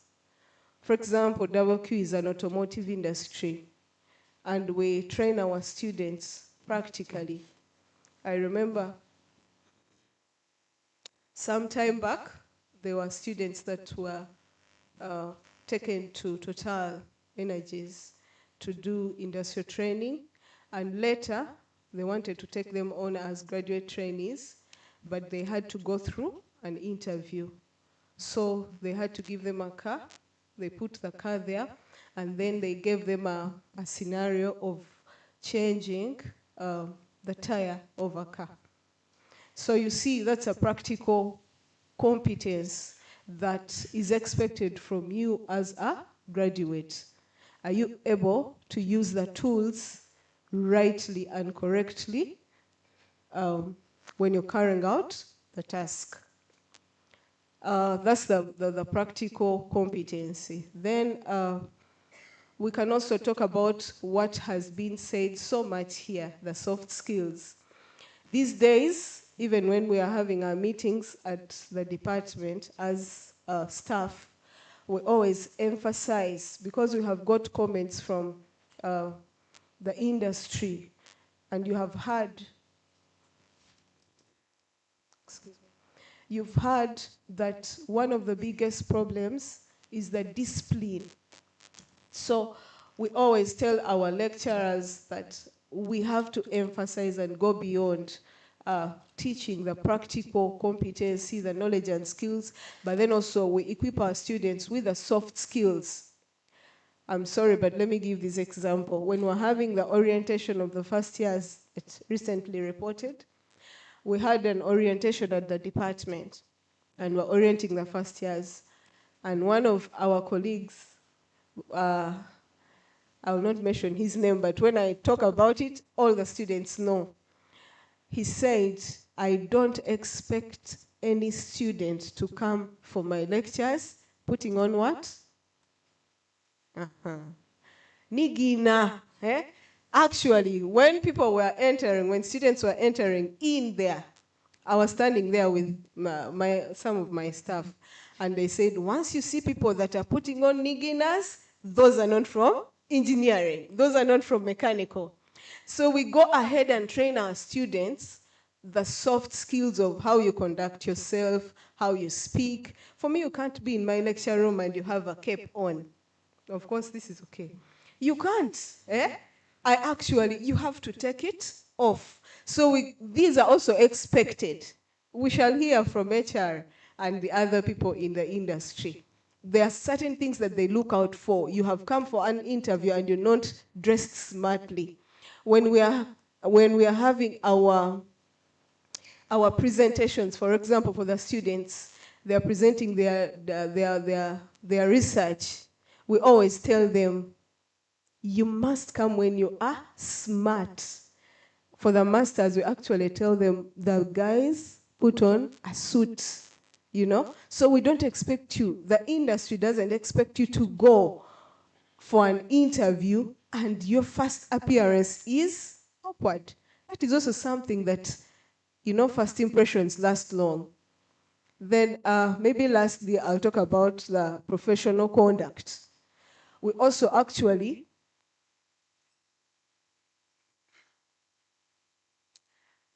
equip our students with professional conduct. We actually have one of the units, it's called Engineering Ethics and Professional Conduct. How do you conduct yourself as an engineer professionally? How do you conduct yourself? Actually, Dean, this unit has been, we've always been doing it in the year 4, in the final year. But when we're reviewing our curriculum, the stakeholders told us, no, this should come down. So right now it is in year 2, right? It's now in year 2. So you see, we are also equipping our students professionally, professional ethics. We must be people of integrity. We must be people who are having continuous learning. You don't go to your workplace, you don't go for an interview and you feel you know it all. But my friend, it is always good to keep learning. I don't want to say it all, but allow me to end here. Thank you so much. Thank you.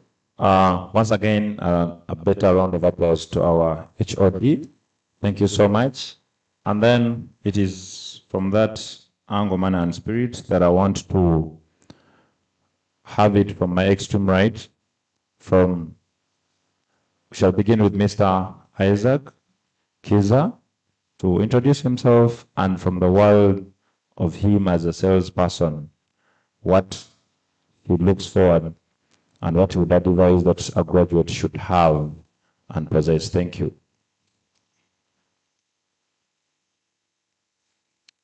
Thank you very much, MC. My name is Isaac Hakiza. Should I say I'm an old boy from Kyambogo University. Is there anyone from Guild Council? I don't know if you say Kyambogo or it's a different. Is it still the same thing? Yeah? Yes, eh? Yeah, it's what? Where? So I say where? Uh-huh. Where? Why is it Kyambogo where? I'm not getting any response. Anyway, my name is Isaac Hakiza, head of sales for a specific brand called GWM. For those who don't know what GWM is, GWM stands for Great Wall Motors, if you've heard of the Great Wall of China. So that's where it's derived from. But for today, my purpose is to speak to you about your careers. So I love giving my personal story when I'm talking to colleagues like you, because I mean, you're almost getting there. So just once again, I studied in Kyambogo University. I was down, I think, East End. I did a course called Environmental Science, Technology and Management. But I'm doing what? Sales, okay? So this is just to encourage you that however much you're doing engineering, if you end up in HR like my boss here, don't get shocked. Maybe later he will tell you the course he did. Okay? He will also disclose. Okay? But what I want to mention to you students today is where you are today is where most of us sat very many years ago. I went to very many career fairs in my time. I applied for very many graduate training programs in my time. You're still fresh, that I can tell you. You've heard of jobs where they're asking for 3 years experience, 2 years experience. Where are you going to get that experience from? That is what Double Q is offering today. I had the same opportunity very many years ago, not necessarily from Double Q, but I had an opportunity to go through a graduate training program. So the graduate training program actually gives you an opportunity to get into the outside world. So my words for you today are, please, they've given you a scan code. Please don't take it for granted. They've told you they're looking for 50 people. We might need more than 50 people. The company hires more than 1,000 people. So please grab that opportunity by the horns, by the neck, and put in that application, because you don't know what will happen tomorrow. So my journey was, of course, I did the graduate training program. I went through and I elevated through the different ranks. Again, I'll go back to what the VC said and what your dean of students said. You cannot wake up today and you want to be a professor. Even your professor that you see seated here today, I'm sure she started as maybe a lecturer who is an assistant lecturer. So there are steps to everything. So when you come into the graduate training program, please be very patient, please be very understanding, and try to learn from your colleagues, because it's from your colleagues that you will actually learn and actually grow into these roles.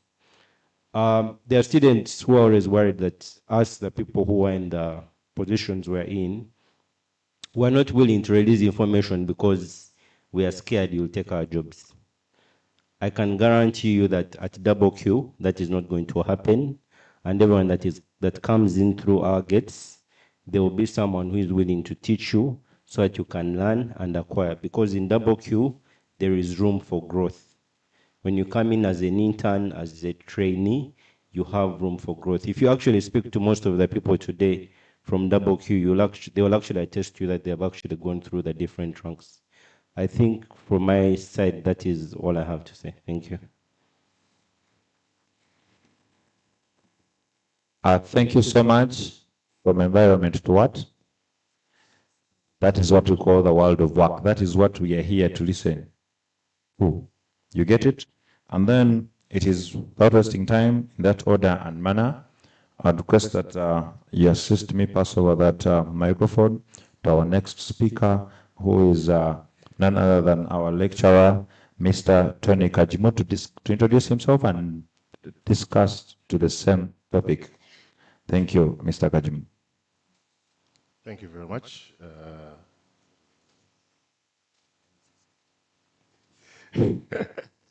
Thank you very much, MC Sector.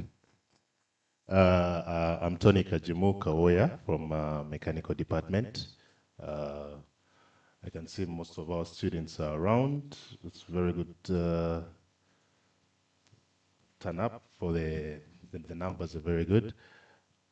Such career fairs are very, very important for students, not only to get the jobs, but also to gain the confidence that outside there is a market waiting for us. Now, getting back to the topic of today, which is what does the industry look for in today's graduates? I'll give this through examples. I usually talk to very many students after they have finished their programs, and I ask them, what exactly do you want to do after here? And most of them go to what the dean was saying, their answers. I want to become a manager, I want to become this, I want to become this. Yeah? First year, 2 years. Forgetting that those things take time to get to. We at Kyambogo, first of all, we equip you with the knowledge and skills. We try our best to see that you get everything that you need before you leave this place after the 4 years. What you do with that knowledge is completely up to you. Some people just dump it, and you find them in different professions, and they don't use it. But the first 2 years of when you move out of Kyambogo is mainly for you to get skills. I've always told students I've talked to, during those first 2 years, you don't need a lot of money. You don't need money. Actually, the first 5 years after you move out of here, you don't need money. Yeah. First of all, those first 2 years, you still have your parents who can, or your guardians, who can take care of you. Yeah. You have laughed. It's true. In those first 2 years, you still have guardians or parents who can take care of you. They can afford to give you transport to go and do a graduate training program. Yeah, for the first maybe 9 months. I don't know the graduate program for WQ how long it is, 9 to 1 year. Your parents or guardians can really give you that in those first 2 years.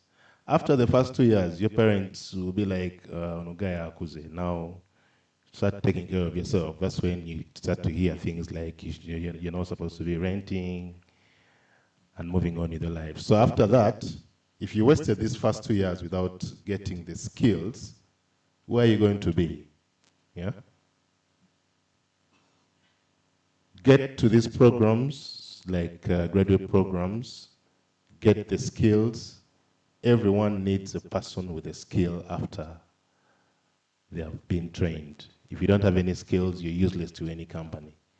And also, make sure that you are trainable.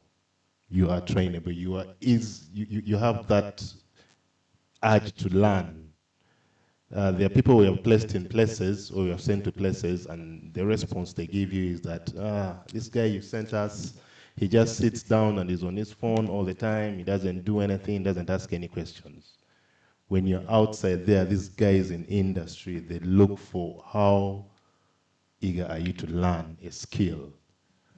If they have put you on a plant, can you grasp the operations of that plant as quickly as possible so that tomorrow the in charge will leave you to be in charge of that place, that plant. That's what these guys are looking for outside there. So you get the skills from us here, you go out there, make sure you apply those skills, get the skills in those your first 2-3 years, and then money will come later on. I had someone talking about 10 years, they want to be with a net worth of 40M. Yeah? 40M. And I was like, it was Uganda shilling. I was like, okay, for a 23-year-old, okay, that's okay. But in 10 years, if your net worth is 40M only, you should aim higher. But I'm an engineer, yeah? But what I always advise students is that in your first 5 years, get the skill. These guys in industry, they are there to give us the skills. Utilize that opportunity. Don't look at money. Money will come after that time. And when you're very skillable, you even don't know where money comes from. People just call you for professional jobs, and the money just escalates. But you have to have the skill. Lastly, as engineers, we are not very good at communication. Yeah. That's why in our lectures these days, Dean and Ed, we encourage learners to present their coursework, present their projects that they're doing.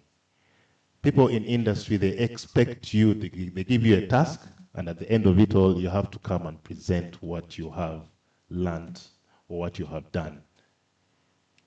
Get your presentation skills up notch. If you get to a mic and you're presenting your project and you keep on fidgeting and you can't even talk, no one will listen to you. If you want to be a better engineer in the field, get your presentation skills right. Thank you. Thank you so much, colleagues. Mr. Tony just said that colleagues what? Colleagues what? Thank you so much, Mr. Tony Kajimo. And then members right there, join me to remind Mr. Tony that abazadde bakola ki? Abazadde bakola ki? Abazadde bakola ki? Bakoma dda nga twakajja mu year 1. But anyway, speaking to the reality, that is what we have to know, because we're here to acquire the exact things that we need, leave alone the excitement, and we are here to brainwash ourselves off the fantasies and expectations. I think I put it right that way. It is in that order, manner, and spirit from the man himself that will decide whether you have the job or not.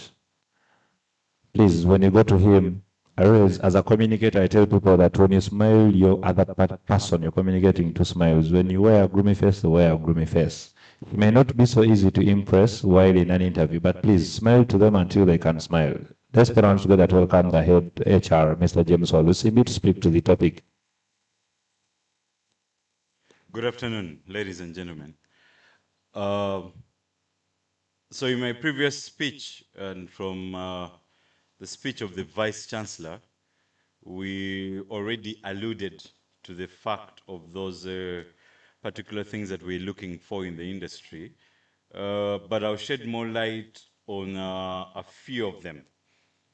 Before I do that, Isaac here has reminded me that I'm also an engineer, just like you. I went and I studied and I graduated as an engineer. But on my graduation day, I gave my degree to my dad. So I was in Kyambogo University for 4 years, doing a bachelor's degree in engineering. I even joined the engineering society in Uganda. I recall that time. I worked in engineering for only 4 years and I resigned. And I realized that talking is the best thing that I loved. I could not keep quiet. You know, engineers keep quiet. HR, we don't. So I realized that given that I am very bubbly, I decided to go to a profession that comes apart from being an MC. So I went to HR, that where we talk. So HR is about talking. It is about finding your relevance in the... So that's how I joined the HR industry, where I've been for the last 15 years. So HR is a nice space to be in, where you look at quite a number of different disciplines, spheres of people. Others you spank. You know what we call spanking? That happens a lot in your homes, with your parents. Or others you welcome with open hands. That's what happens in HR. But from the world of work, where I sit, 3-4 years ago, I have served on the different committees at the national level. So one was, I don't know if you've heard about it, for the engineers, I think, or all of you will, once you get out of this place. There is an organization called the Federation of Uganda Employers. That federation is the one that encompasses or embodies all employers in Uganda. Around 2 years ago, I was on the governing council of that body. But one of the things, at the same time, I was also serving as also on the governing council of the HR Association in Uganda. But one of the things that we kept on discussing on that front as employers was the unreadiness of the people that we're receiving in the market. Now, it is not about that we are questioning your degree in engineering. Or meanwhile, I said it somewhere, let me say it, but I'm going to whisper. I don't know what's wrong with engineers, so engineers in electrical, plumbing, civil. You have a spirit of blaming each other. For example, so if I had one plumber to come and plumb this building, and then there is something wrong, and then I get another one. Now that person will come and say, "Oh no, this is not how." So you're looking at one. There's no way at any one time any previous engineer, that electrical engineer, will appreciate first the work of the other. but you are all in the same profession. At the same time, the people that were, who are these ones again, who put electricity here? They're called what? Electrical engineers. The same. So if I know this conduit, this conduct, I don't know whatever, you confuse us with the civilians, with languages we don't understand. So you say, no, this one did wrong. This one did, but this is not even allowed in engineering. So once even that one repairs, and you call another person, still that other person will tell you how wrong also the other one is. So it looks like you don't have the same structure of, you all have a different, so that's by the way, for all of you engineers. Even the mechanics as well, the same. You take your car to Chiseka, clearly, they will also tell you the engineers. Then when you take it to another place, let's say Toyota or anywhere, still they will tell you, what did these ones do to your car? When you bring it to GWM, the engineers there, they also ask you, who serviced it before? So you are wondering who is right. You don't know who to trust. So it's a food for thought for the engineers. However, so coming back to what I'm saying is that at the time, the things that have changed, what we employers are looking for is not, we understand by the time you graduate and you have that transcript from Kyambogo University, we actually very know and we're very sure that you are competent in terms of expertise. Now, what we are looking for is your level of mannerism. The Gen Zs, like I mentioned where I was a few days ago, when I'm doing what among the Gen Zs, so he has a computer here, he has a phone stand, and then, so he can respond to 3 of you at a go. He's responding to his WhatsApp chat. You, the supervisor, you are standing. You're also asking for something. Then there's some, no, I'm doing it. So then you are wondering the level of concentration that is happening at that particular moment. So at the side of the employer world, we're looking for people that can give utmost concentration on a particular assignment. I know in the interviews you always tell us that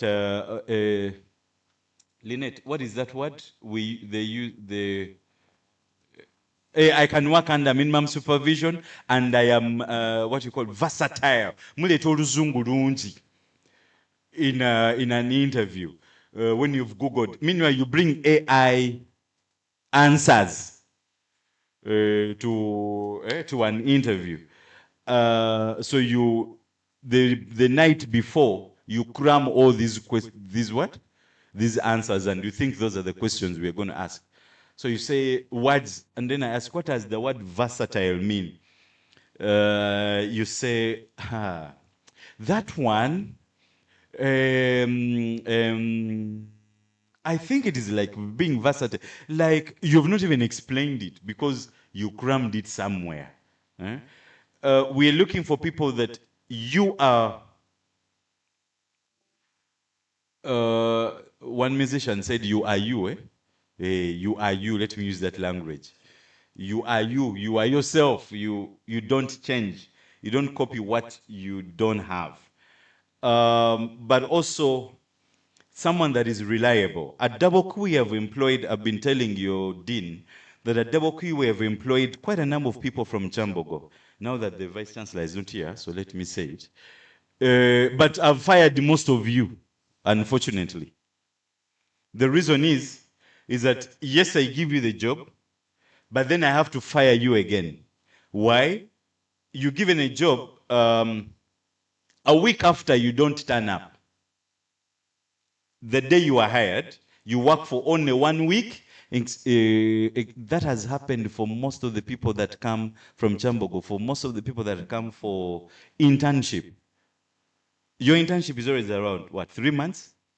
The guy does not turn up for the rest of the what? The internship. Then when they realize that the supervisor is coming to check, that's when they turn up and they even hold a spanner. That's when they remember where their overall is. and they're fully dressed in, what do you call it, the safety gears. My friend, for me, that is when I show you the gate. In fact, I tell your supervisor, they are not here. And it has happened. I've had to fire most of you. It's not because we don't want you. It's because the behavior has not yet resonated to what we're looking for. So you are not reliable. Now, at Double Q, what is even surprising, that we even pay if you are an intern. We pay you. Because you see, the work you're coming to do, you are using your head, isn't it? You're also using your expertise you've got as an engineer. All we are telling you, please fix this client car, who is also paying. So we also pay you something. But then the person does not turn up. And then it says on the 10th day, but you see, my mother, omanyi kati mama mchalo mlaba muradi. And you didn't tell anyone why, you know what, you skipped work for the last 2 weeks. And then at the end of it all, most of you come for what we call recommendation letters. I've always been telling Patricia, I don't give out recommendation letters because I don't know you. Your supervisor cannot tell me exactly your profile, what you have been doing, what you have learned, what you are able to do. So why do I append my signature on saying, I know Karina Abidi Ronald? I don't know you. And we always write to whom it may concern, so that you go dropping to other employers. We don't do it at Double Q. We only give you that letter when we know you, what you have done. In fact, I have to have your attendance records on my table. I must have your performance file on my table. What you have been doing. In fact, pictures of evidence that you have been working. There's, you know, you can also give the supervisor something, and say, just go and there must be pictures of evidence that, you know what, this particular Ronald was and has been attending. Now, our attendance, when you come to Double Q, I've had someone who was as an intern there, our attendance, you can't fabricate it. So you have to put in your fingerprint. So you can't cut off your finger and you give to your friend and say, you go and you clock in for me and also clock out the days I'm not going to be here. I will have to ask for that proof. Once that proof is not there, so that means you have not been coming. So you are not reliable. The other is the level of theft. I will not mention the name, but still was from Kyambogo. I had to fire them for stealing. That person was fired because of stealing. Now, so when you come, we give you what we call, I don't know if the gentleman can give a testimony. When you come to Double Q, my friend, we are in Uganda, but in a different country, if I may say it that way. We have high levels of trust that I can leave my phone on my desk and I even go away. I can leave my laptop in the showroom and I disappear and I remember it later. But you see now, when you come with long hands of you want to pick anything, or a spanner has been given to you and you don't want to return it, or you don't know where it is, that's the problem. Now, as engineers, we also learn different things. I'm told there's a new word called siphoning fuel. So you siphon because you want to go make extra money, because in your head you're looking for the 10 million after 5 years. The value of the money you're looking for. That is not discipline. So we, at Double Q, we want to help you, or even all the other employers. But some of the things that we are fighting with or grappling with are those. And lastly, which is very important as well, the unwillingness to learn. So you come with the attitude of, my parents taught me this. Now, when I went to the university, the lecturers also told me this. But now when you go to other brands that are not the ones that you studied, you don't want to unlearn to relearn. You want to stick that when you are servicing a car, first open this screw. Yet, to a different technology, when you are servicing a car, first do ABCD. So you don't want to follow the systematic processes that are there, but you only want to do what you think that you know. So we appreciate that you know, but sometimes technologies differ. And because they differ, so you keep having to unlearn and then relearn.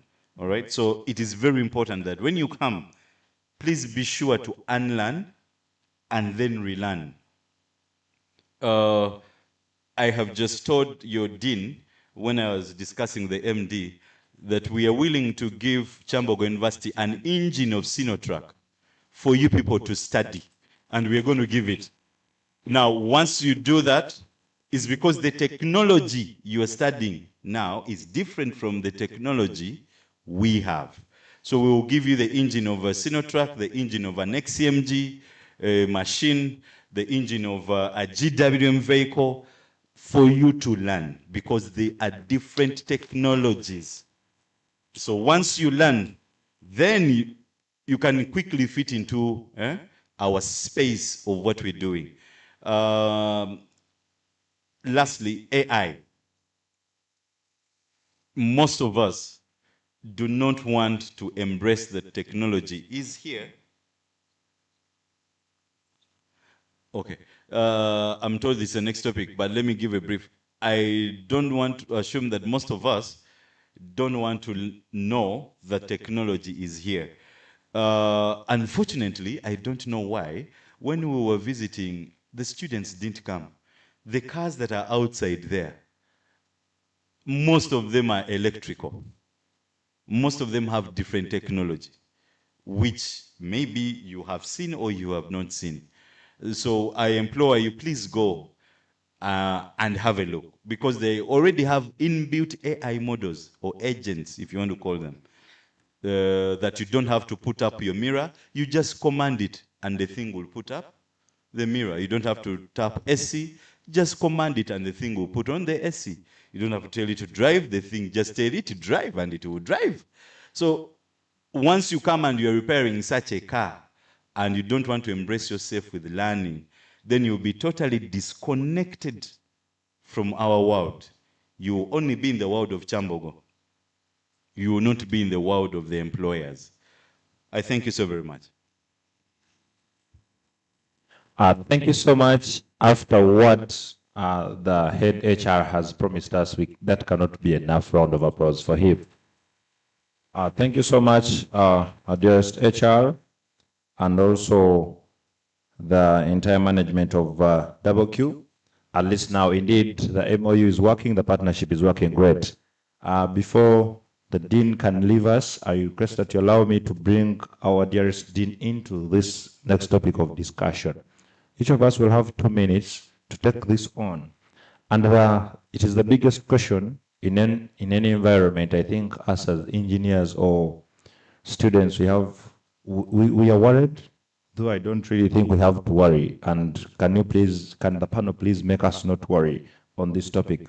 Should graduates be worried about AI replacing their jobs? Because AI is the topic of every day, everywhere you go.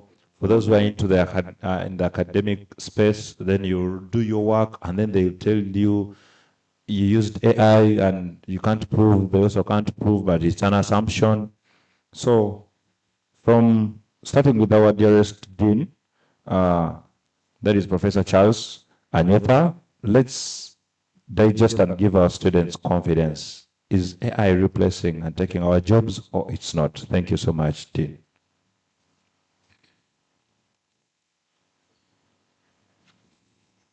Yes, thank you so much, our MC. This is a big question, but I'll try to answer it. The question is, should the graduates be worried about AI replacing their jobs? It depends on the angle from which you look at it. You know, when I was addressing, I was giving my remarks, I hinted on the transition from Industrial Revolution 4 to Industrial Revolution 5. Industrial Revolution 4 mainly deals with automation, and I think the intention was to eliminate as many employees as possible. But I think it never went for long. After which they discover that the automation process cannot be sustainable. They have to bring on board human beings, except that the level of skills you need should be commensurate with the requirements of that industrialization. So the question of whether you are going to be worried, you're supposed to be worried about AI replacing your jobs. To me, no. In my own opinion, I don't think so. Because there's so many aspects of engineering that will require you to be there in person. As you come from the double Q, you'll realize we talk of the assembly, it's not the AI assembling. Physically, you have to be there, pick the spanners, put here, and so on. Some of the parts can be automated, the computerized bit of it, but it will not fully eliminate. So it means you just have to know the capabilities of the AI that you can use to allow you be the best person you want to be. Unless you really think, for example, they tell you to go and assemble some engine, you're going to send AI. If it is possible, then it's going to replace you. But if you must work, if you must live anyway, I don't see us being replaced by these AI things. Of course, we are having robots, people are really moving ahead. They can only supplement the work we are doing. You see, 20 years ago, I think we did not have smartphone, we did not have WhatsApp. Life moved on very well. And by the way, we were students like you here. And my colleague, Dr. Tony Kajimu, Dr. Maureen Nalboa, we were in the same, I think with him we were in the same set. There were a number of courses we were attending together, and the VC was saying, I have a particular way of doing things, I don't want to change. I think the best person who can tell all that is my colleague here, the head of department. So I know what I want. Whether AI comes to whatever level, I will keep relevant. So it's up to you to prune some of the things that you think AI should take away from you, and you keep relevant. So I think, to be brief, they should not be worried, because the more we are growing up in terms of technology, the more we have to also up our games and keep relevant.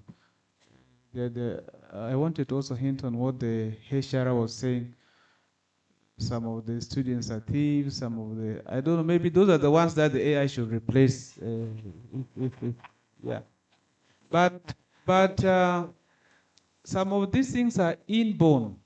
By the time students come to the university, these are things they bring from their homes, the way they were born, where they're moving. If they are supposed to pass around this table, all these bottles of water maybe will vanish. It's just their life. But in engineering, that's not how it is. And there are those other, like, you have to, if you want to learn, like my colleague was saying, to grow, avoid the get rich quick kind of life, but above all, the self-management. Self-management, I can give you an example. If I'm like they say, there's a civil engineer on the 3rd floor of a building, and you're in your overall there, and some lady is passing somewhere there. You're not going to follow from the 3rd floor because you don't want to control your life, just because somebody you have seen is different from someone working on the site. Self-management is very, very, very important. When you talk of AI, again, it comes back. These are some of the things that you need to train yourself. I cannot be replaced by AI if my relevance in terms of how I live my life, manage my life, is given. I mean, self-explanatory. My relevance should be there. So actually, the question should be, how can we use AI to enhance our performance? In that way, then it allows us to work together. Thank you so much. Thank you so much. Let's put our hands together to appreciate our Dean, Professor Charles Onyeka, for that great submission. We are here to get the confidence that whatever that you're watching on TikTok and thinking that AI can replace a human being, it's not possible if you've acquired the right skills. And I'll take it from that same left angle to also hear from academicians more, and that is none other than Mr. Tony Kajimu to address the same topic, so that each of us can use the 2 minutes that we have. Our luncheon is being served and refreshment, so let's feel at home. Let's have the 2 minutes and then we have this session off. Thank you. Yes, thank you, MC. There's somewhere where I saw on social media that AI will replace your job or your job or something if you don't have a brain. If you don't have a brain, AI will definitely replace your what? Your job or anything. But if you are up-notch on what you're doing, AI can never replace your what? Your job. We are not saying that you shouldn't be using AI. In academia, we have seen people who use a lot of AI, and they even forward the learners, they forward coursework the way they have got it from AI. Yeah, and you look through the work, and it's all AI. You're supposed to put thinking in what you get from AI. Yeah, if you get, let's say, it has written something for you, put your brain into what this AI has written for you, and then change it, because we need to see the human aspect in the AI data that you have got. Yeah. The other time I was talking to Dr. Catherine, and she was saying that AI is a very good platform for you to begin, and then you just build your brain onto what the AI has given you. Yeah. So AI can never replace you if you put your brain on paper. If you don't do any thinking, then AI will definitely replace you. And by the way, I'll also note that many students are now, they don't reason now. Yeah?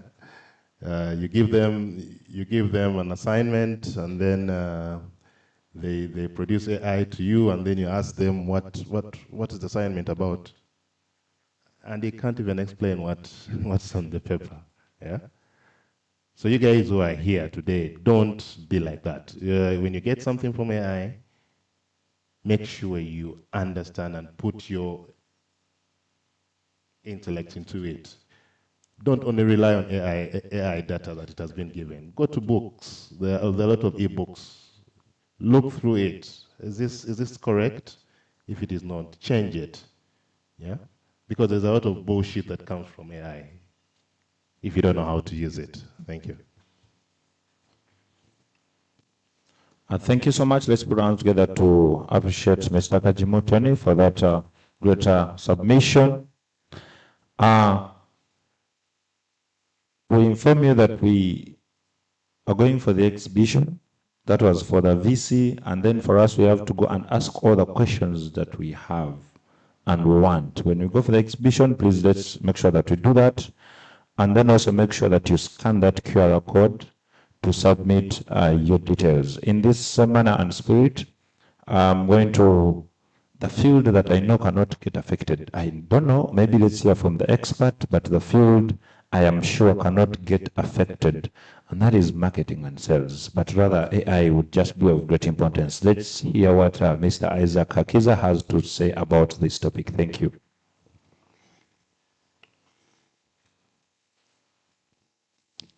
Thank you very much, MC Sector. Members, AI is here, and AI is here to stay. It is not going anywhere. The people that are able to manipulate it and use it will be able to be successful. Okay? In the world of sales, for example, AI is not going to talk to another person for me, but it can generate for me information and data that I'll need to share with the other person so that I'm able to make that sale. So all I can tell you today is AI is not going to replace our jobs. If you can use it very well, if you can manipulate it, if you can actually go ahead and learn how to use it more, then it will actually be of more importance to you. In the cars we have currently, like the HR was telling you, stay, turn on the AC. It has not taken away the driver's job for now, but in future, cars are going to be driverless, right? But does that mean the driver job is going? It depends. If you can manipulate that and get another way of learning the AI and how to use it, then you'll still be safe and secure. Thank you. Thank you so much. A round of applause to the sales, head sales, that is Mr. Isaac Hakizi, and then closing it from the academic end, we are here to get the confidence and to give you assurance that it's about us doing what we do best and not be worried about the AI that everyone makes a topic on TikTok and other socials. Let's hear from our dearest head, Dr. Maureen Nalboa, addressing us on this topic. Thank you.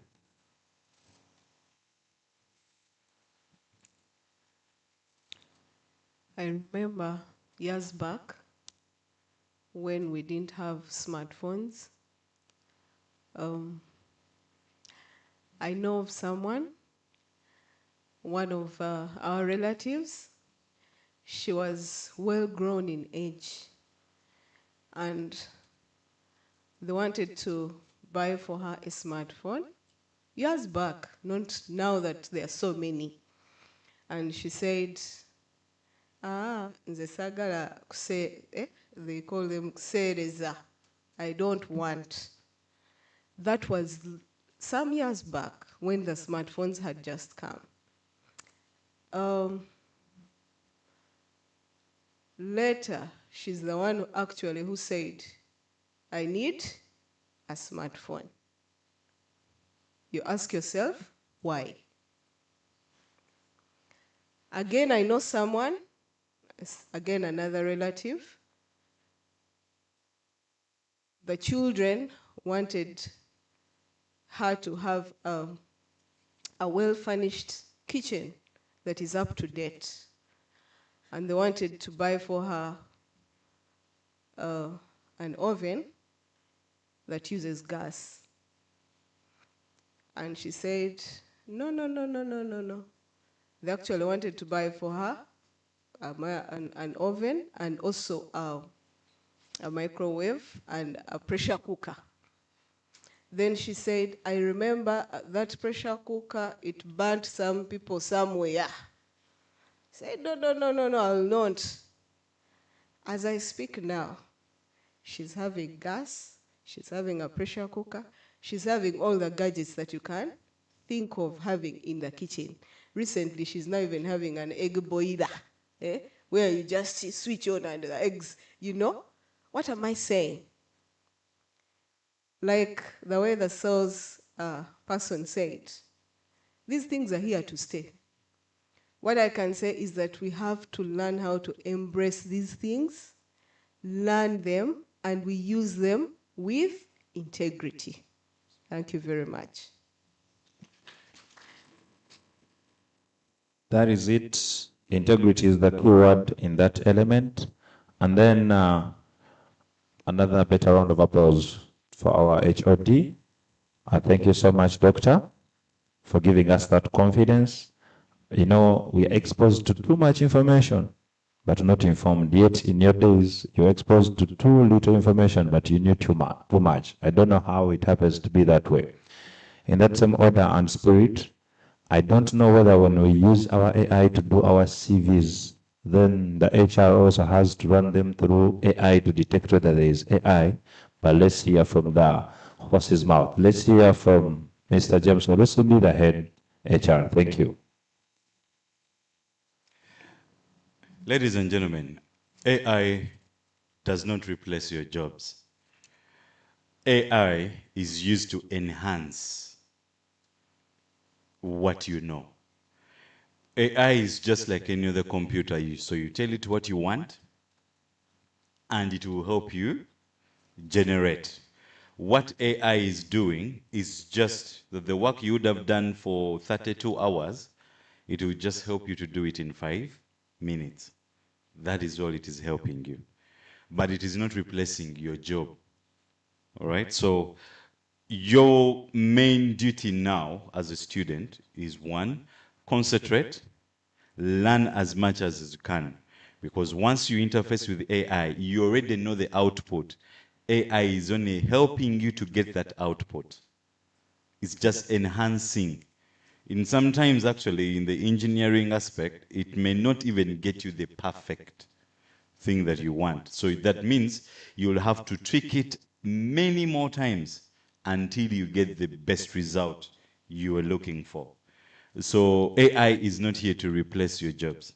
However, AI is here to enhance what you're doing in terms of time management, but also in terms of giving you something that is a little bit closer to the truth for whatever it is that you're looking for.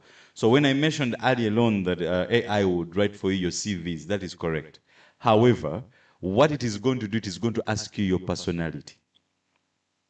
You understand what I'm discussing? Is that for you to sit down and write the nice English, so AI is going to ask you, what did you study? For how long? What is your major? What do you like doing? Which company are you applying to? Do you know the company? Now, those things, AI is not going to look for that information. Now, it is you to look for that information and give it the information so that it can produce it for you. So, ideally, AI is just helping to fasten things. So when I need a report from any of the HR team members that are here, than them spending 8 hours in a day to look for that report, it's as simple as doing it for me to see the graphs. Very simple. Just put in the data and the AI will populate, will do something behind the engine, and give you the relevant information that you're looking for. But we're discussing AI. Do we know the types of AI that are there? Can someone tell me some of the types of AI you know, that you have interfaced with, and for what reason? Miria, do you want to pick this? Types of AI and what reason?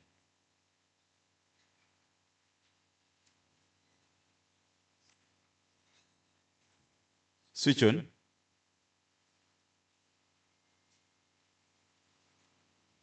It is not on. Uh-huh.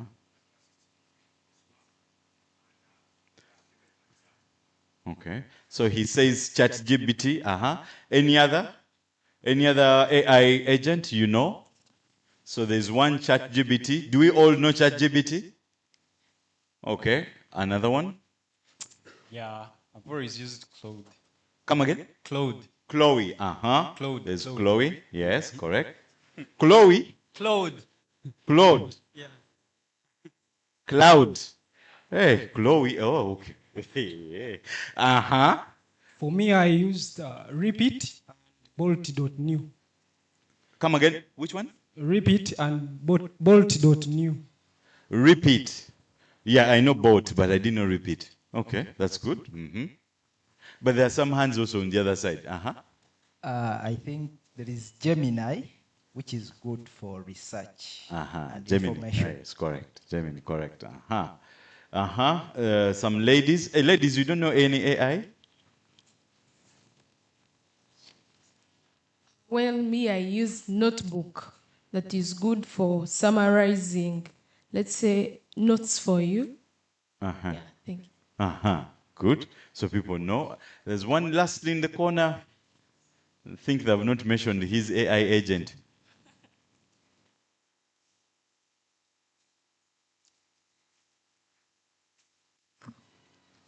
Good afternoon. Good afternoon. My AI agent is D5 Render. Akati? D5 Render. D5 Render. It does rendering for different designs. Yes. So if you have a PC that is not strong in graphics, you use these rendering AIs to help you increase the graphics to the desired level. Correct. While you're there, so which AI is currently on WhatsApp? Which AI agent is currently on WhatsApp? Which one? Oh, so you have all interfaced with it.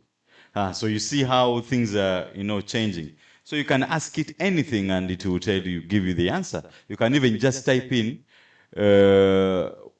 because you already put your name, just tell it, who am I? It's going to tell you who you are immediately, because it is going to go by your history, your search history, what you've been doing, the friends you're hanging out with, what you do, how you think, and then it is going to tell you who you are. So, as the previous speakers have mentioned, I would like to stress it. So for those of you that are learning the different AI agents today, it is also nice that you're in this career fair for you to know. So please start using them. But like the Dean said, use them with integrity. Not for plagiarism. Now, those two words are different. There's using AI to make plagiarism or to get someone's report, remove the name, shade it a different color, and then claim it is yours. Then there is using AI for particularly to get hints or different points or different thinking of the same topic. Now, those are very different things that you can use about the AI. So AI is here to stay. It's not going anywhere. If I were you, I would even have it on my computer, anywhere, on my phone, whatever it is that you need. AI is here to stay, period. But how you use it is what matters. So use it to enhance your role. Then you'll be better. I thank you. Thank you so much. I don't think there is any more confidence that we need. There is much more than that. I'm going to, first and foremost, request that we first put hands together to appreciate this great panel for the great words of wisdom they have shared with us, for the confidence that they have given us. That is what experience stands for. In that same manner and spirit, without wasting time, I want to just add a voice to appreciate our lecturers for the great job they're doing, because it is called nurturing generations. Because for all of us, whatever that we are, it is because someone taught us, gave us a hand, nurtured us, and mentored us into what we are. No one knew whatever they knew today. Thank you so much once again. I want to call off the panel to that. Let's put hands together to appreciate the panel as we get into the Q&A session. Thank you so much. At this very juncture, I'm going to, before the Dean leaves, Patricia, please check your phone and then give me a response. Before we can have our Dean leave, I am going to request that we have only 2 questions answered, and then we can have this session closed. And the first person is right here. The second person is right there. I told you people who wear white have a great uniqueness in them. So if someone can assist me.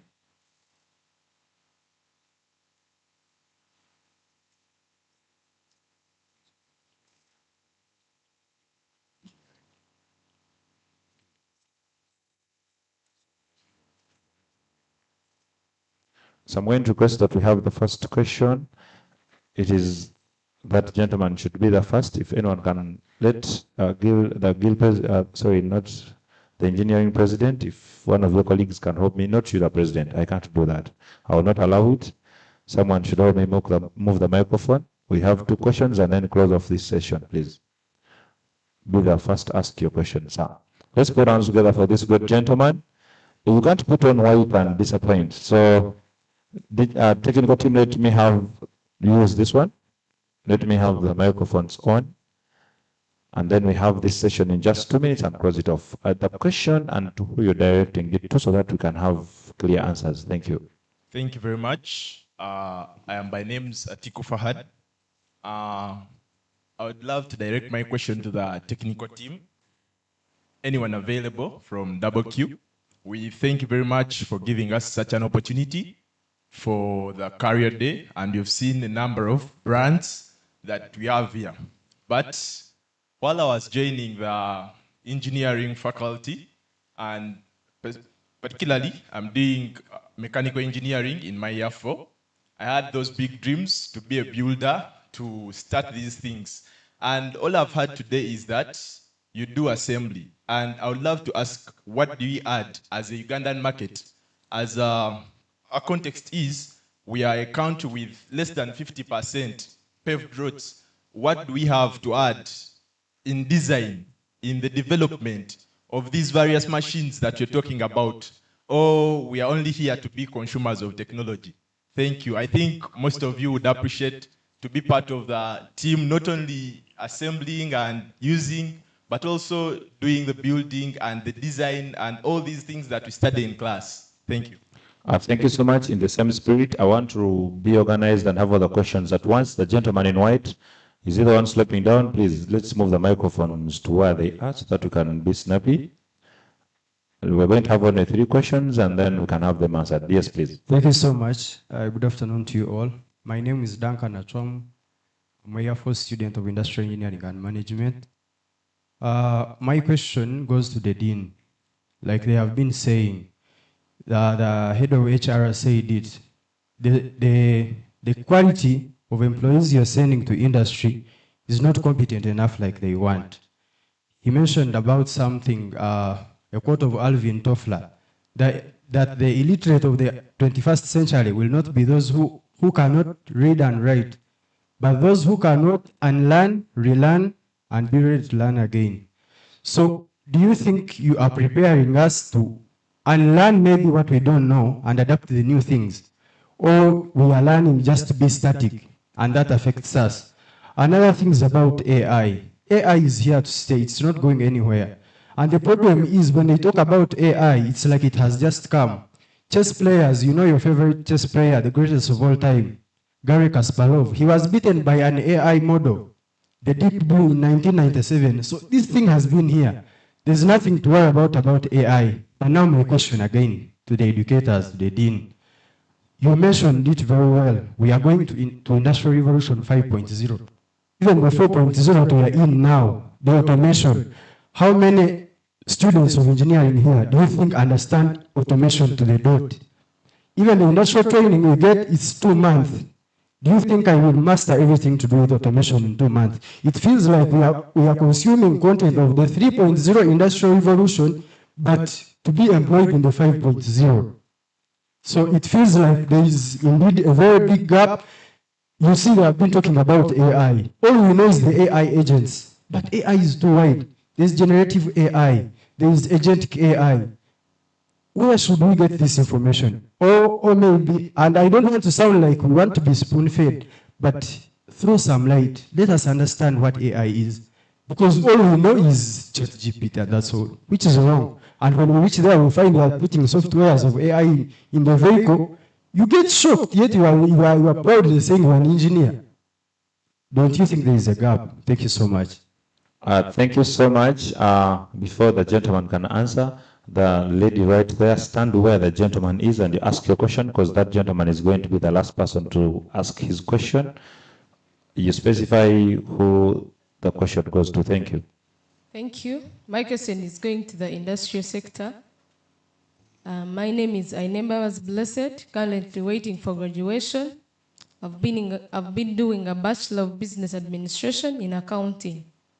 So you started by saying, in the previous words, the MC was saying, and other people that said, how me as a youth, okay, me as a person that is getting outside campus, how do you curb down the high expectations that I can be having when I have reached in that industrial area or in an employment area? Thank you.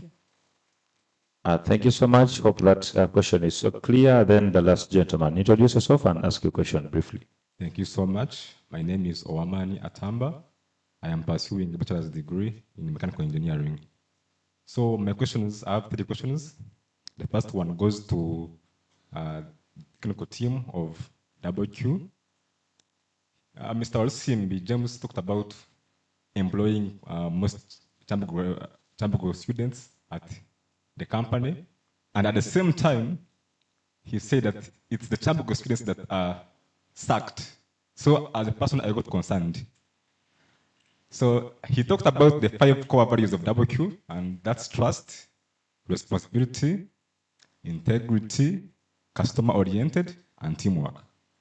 So if a gentleman like me, maybe I'm in my 4th year, I'm graduating, and I'm given internship training at WQ, what is really expected out of me as a graduate trainee? That goes to the technical team of WQ. The other one, the Vice Chancellor, Professor Erika Tunguka, talked about that at Kyambogo University, they have interacted with the industry out there, the partners and UTC. And they all give the same feedback that the students, we students, we aren't ready for the industry. So he talked about a few things that I would like to point out. He said that you find a graduate, they are not keeping time.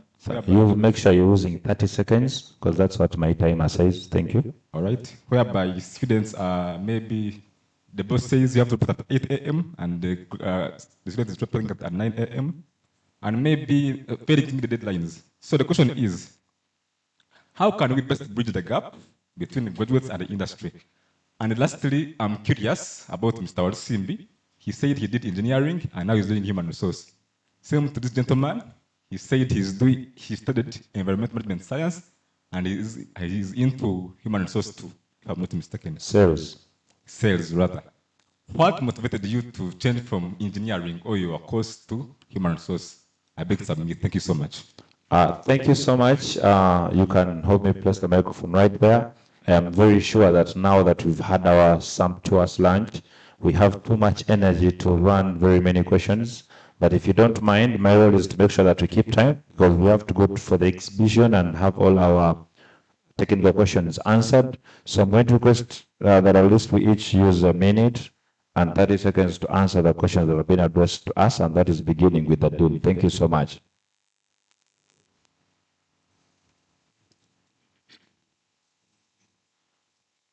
Yes, thank you very much. I think Mr. Duncan wanted to know something about learning, unlearning, and relearning. The simple answer to this is your readiness to adapt.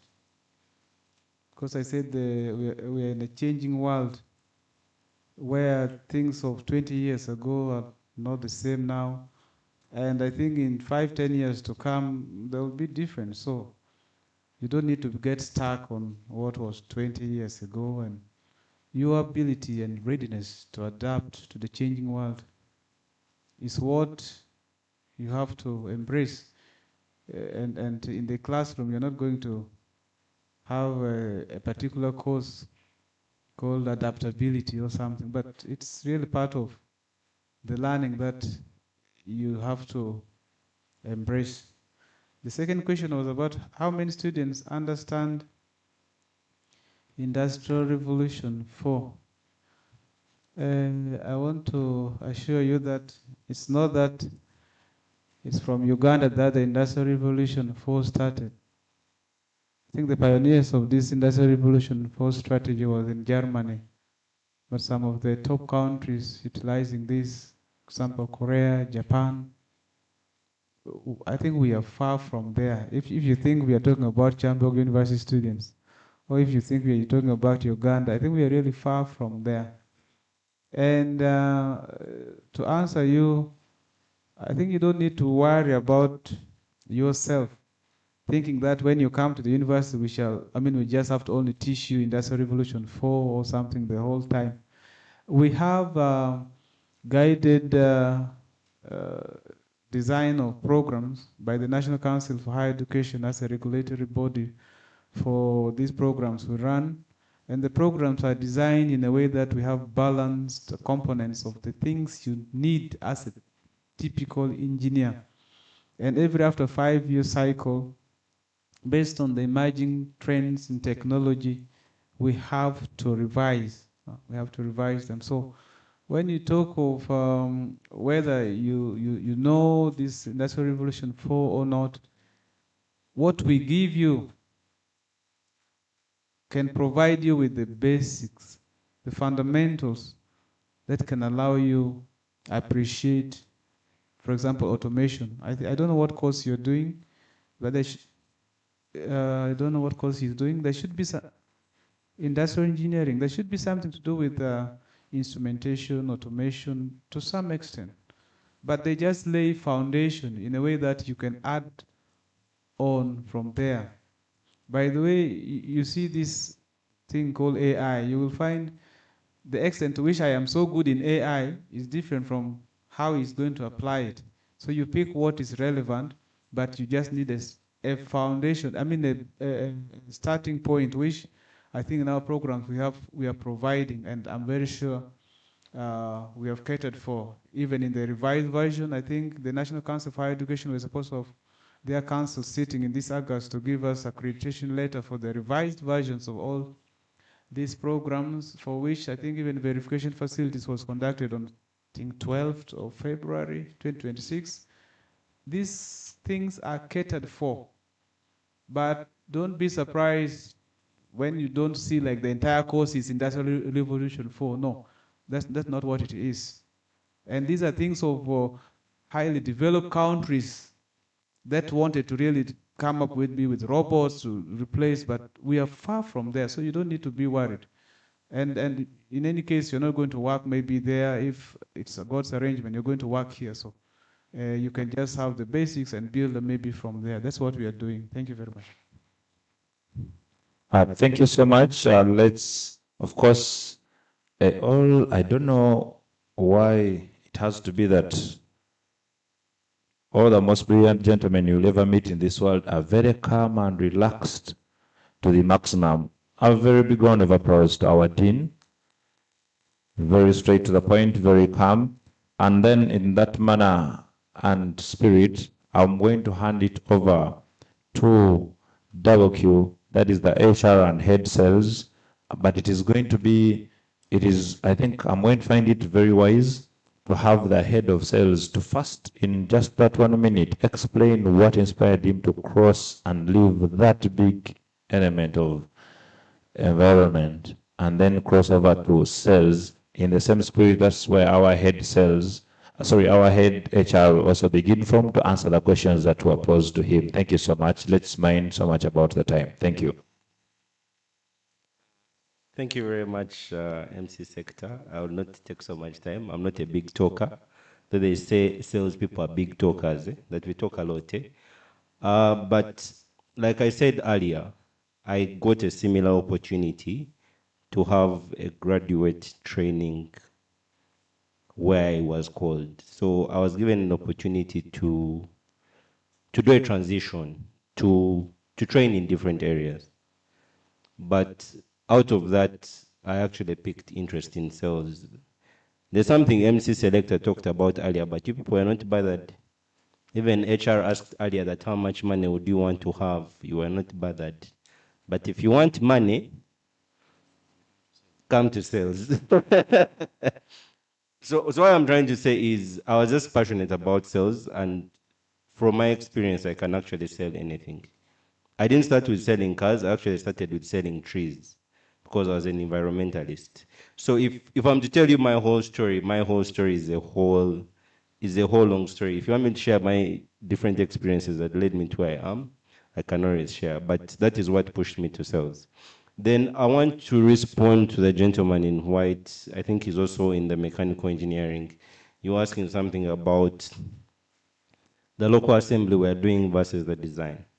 Now, to be honest with you, right now we're doing mainly assembly, but if you come back to appreciate where we've reached in Uganda as Double Q, we are actually the first to actually have most of this technology come here. If you're to look at the kind of assembly line we have, it is actually the biggest, because we're actually doing the Sinotrax as well, we're doing the vehicles as well. So if you're to actually come back and look at the context we're in at the moment, we actually have the biggest. If you also look at the new technology of electric cars, hybrid vehicles, then it's Double Q that you actually come to. So we're actually taking lead on this, and we actually plan to actually have more of this. And if you get to join Double Q on the technical side as well, maybe HR will also clarify, you actually have an opportunity to interact with these machines and understand how they've been designed. Because from that, then it's a process. You cannot just wake up one day and want to design something when you don't know the origin or when you don't know how it started. So you have to go through the whole learning curve. Thank you.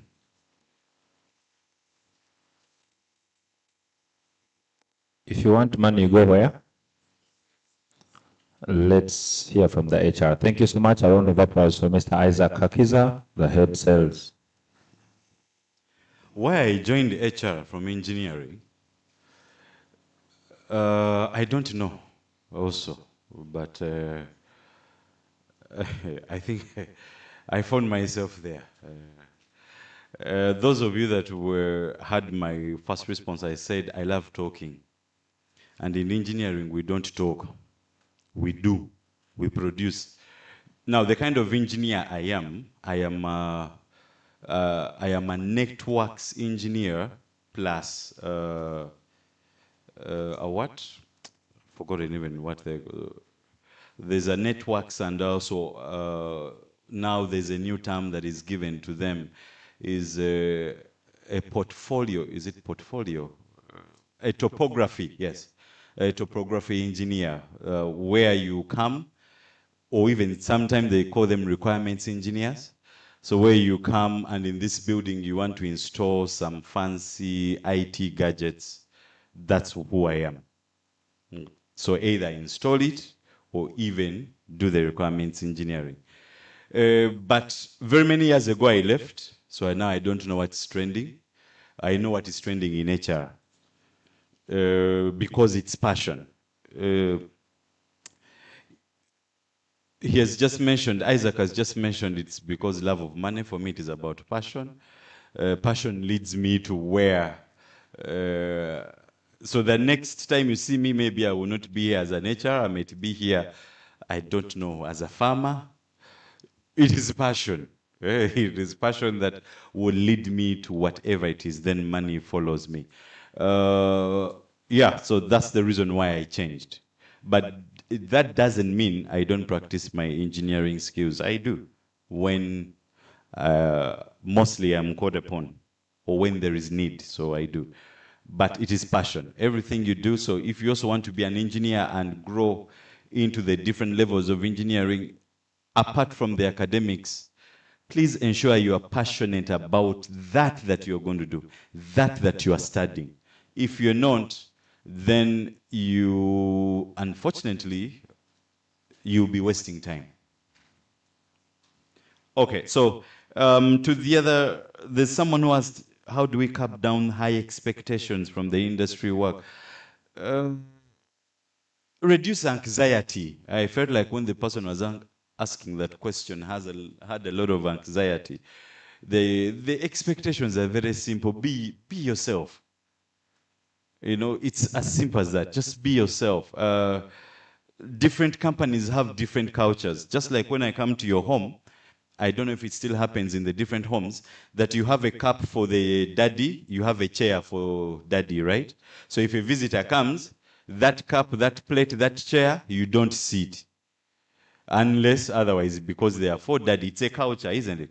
So we also, when you come to Double Q, we have our culture, and our culture are those 5 things I told you about. That's our culture. We must trust you, you must have integrity, you're a responsible person, you are customer oriented, you do teamwork, you have integrity, like as simple as that. That's who we are. That's our culture. So once you embrace our culture, there's not too much of anxiety. And at Double Q, once you're a new person, we do what we call an orientation program, which Lynette and Patricia here are responsible for. So they teach you, and I heard that one of the members in the management, you also do orientation. So it's the same thing also in the world of work. We orient you and we tell you what the expectations would be at that particular place. So don't be anxious. Just be calm and collected. Be confident.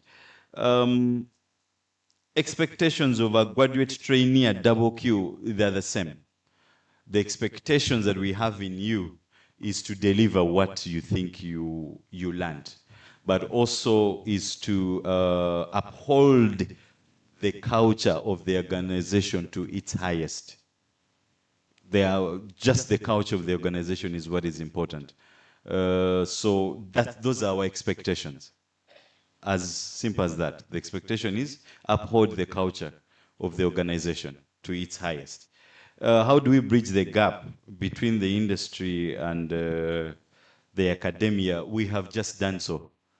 This that we are doing is we are bridging the gap. I have just discussed with your dean. We are looking for students who are going to be in a competition, because just to answer what Isaac was answering, are we only consumers of technology? I don't think so. Depending on how much you would like to consume. But the catchword is here. The university is not your father, your mother, and your siblings, your sister. The university is here to give you guidance. That's all. Now, when you step out, it is you to look for the extra details that you would want. When I had someone asking, putting the dean on a spotlight of there's a revolution, a 5, now we have 4, I'm not even sure we are in 4. My friend, that is your business. I will tell you, my friends in HR say I'm a Michiga in Uganda. Yes, I said bluntly, that is your business. And it's good you actually know that there's a 5. Now there are those who don't even know that which one we are in. So the university is here to give you guidance. That this is how, when you are a civil engineer, these are the dimensions. This is how you take dimensions. So when you come and there's a new technology on how dimensions are taken, you're not going to blame the university. It is you to be blamed. So it is you to continue the learning, to continue embracing yourself. It's you to do the networking with the other engineers you'll find in the field. So the university has nothing wrong that it is doing. It is you to actually ask for more. And how you ask for more is you have all these technologies. You can Google, you can network, you can go for conferences, you can do whatever it is. You can go at Double Q, get the internship, look for the knowledge. Unfortunately, there are those that we give the opportunity, and the only thing they know, 8:30 I clock in, 5:30 I clock out, I talk to no one. So their routine is come in, go. So then why would you blame the university? Yet the technology is there. You've not gone to that machine to touch it, to even find out. When I press the green button, what happens? When I press the red button, when I sit in this car, the vice chancellor just sat in a car and massaged him. So, and we ask, when you sit, what does it do? What technology is there? It is you to find it. You don't find it in Kyambogo, so the university has no problem. It is you to look for the knowledge. The extra knowledge you need, you will find it once you look for it. Okay, so I just wanted to protect the dean. not to assume that the university is doing less. No, it is doing, but you have to. I think those are the questions. Someone asked, we have little time to understand the content in terms of the internship period is only, 3 months, and then the industry is expecting that you should know. I also don't think that's a true narrative. The university, not to defend them, but you are here for a course of 5 years, 4 years, 3 years, depending. You must complete your timeline, your degree in a particular timeline. Now, they can't give you internship for more than the required academic timeline. It is you to give yourself. The day has 8 hours. How many hours of the day do you use? If I may ask, how many hours of the day do you use? The day has 8, is it 8 hours or 12 hours? 12 hours, okay, 8 hours of active. 12, the other hours. Some of us sleep for 8 hours and then the other 6 hours are only for working. You can't catch up. You can't. In my previous life when I was still in school, so when there was no lecture, you call it what? When the lecturer does not come? What do you call that time? Free time. And that's how you spoil your time.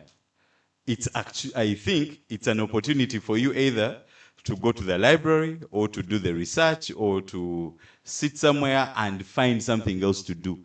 But that's when someone goes back to the hostel. That's when someone looks for something to eat. That's when someone looks for KB. That's when someone goes to wash because the lecturer didn't come. So you can't blame the university. You actually have the time. Use all the 12 hours in a day. I thank you. Thank you so much, ladies and gentlemen. Let's put our hands together for this great, mighty panel, for the great words of wisdom, for their giving us the realistic view of what there is and what the employment requires. I was supposed to have 5 minutes, and I think it's less than 5 minutes, where I have to, the technical team, help me have this microphone on, because I want to round off this. I have already 4 gifts already secured. And for the remaining gifts, I request that we give them out together in this manner and spirit. As I give out these gifts, let us have the one and only Right Honorable, the Guild Speaker, Noahereza, to use 1 minute, give his communication. Yes, please. You want to dictate how much time I should give. Ladies and gentlemen, put your hands together to welcome the Right Honorable Guild Speaker. Noahereza to speak to us in a minute, and then I can close this off. Use that microphone. Technical team, can I have that microphone on, and then he can speak using that microphone. Yes, at all? Okay, please. Hello. Let me not make you uncomfortable. Thank you. Thank you so much, today's MC. You forgive me, I'm really late. We have a session at 2, and it's soon starting. I'm here on behalf of our Guild President, His Excellency Agaba Edward, who's an engineer from Civil Department. My name is Noahereza Esau. I'm a Year 3 student from the Department of Mining, Chemical and Petroleum, and I'm in my Year 3 of study. And I'm the Faculty President, Faculty of Engineering, and I'm the 22nd Guild Speaker. I want to take this opportunity to thank everyone for turning up. First of all, I want to thank the GRCs from the Faculty of Engineering. I beg to stand up for recognition. Yeah, thank you so much, the GRCs from the Faculty of Engineering, for the mobilization. I want to thank the faculty presidents, for the association presidents, for the work you've done to mobilize such that this room is full. Thank you so much. The GRCs, those are the good representative councillors from the School of Management and Entrepreneurship. Thank you so much for the mobilization. And I want to thank everyone for turning up. The most beautiful thing with learning is that no one can take it away from you. At least I know you've learned something. I want to take this opportunity to thank our dean for the Faculty of Engineering for the improvement they are doing in the faculty. There are many new course units they're introducing, most especially for the year ones. New skills they're trying to bring up. And I know for the mechanical and industrial, I have a brother in industrial, he tells me every Thursday they do practicals. Thank you so much for what you're doing. I wish what is done in industry and others is also introduced in other departments. We want to continue to thank you for what you always do to do such that our engineers get the best. I want to take this opportunity to thank the members and the technical team of WQ for coming and bringing services nearer to our students. Not that everyone knew about WQ, but at least someone has known about WQ and they can later come to WQ and maybe you're employed there. I urge students, my fellow students, as they have clearly told us, it's us to look for the information. Information is there. We have all the tools and the necessary platforms to get the information, but we are not willing to get the information. They talked about soft skills. Our Vice Chancellor champions that. Which other soft skill do you have as an engineer that is really going to make you outcompete a person from Makerere University, from DJ University was done engineering? It's up to you. Discover yourself, get a soft skill you can learn, and you outcompete the others. Soft skills, we do software programs as engineers, but it's really not enough. They just give you an idea. It's you to sit down and discover more and use those software programs to come up with projects and any other thing. I wish you the very best. Thank you so much, our dean and people from WQ, the heads of the department, and everyone. I wish you a good afternoon. Thank you so much. Thank you so much. A very better round of applause for our right honorable guild speaker. And now, without wasting time, ladies and gentlemen, I'm going to request the technical team to assist me so greatly onto this. I had the first person who gave us what WQ does. Who was that person? It was right here. It was this lady. Did you please say your name so rightly that it was jotted or it was not? If it was jotted, so let's give that name. Add that name. Let's add that name onto that list that I want to use. I want to be very careful with this session because I don't want to be held accountable. And then, in this same manner and spirit, please help me add that name on the list. I want to be greatly assisted.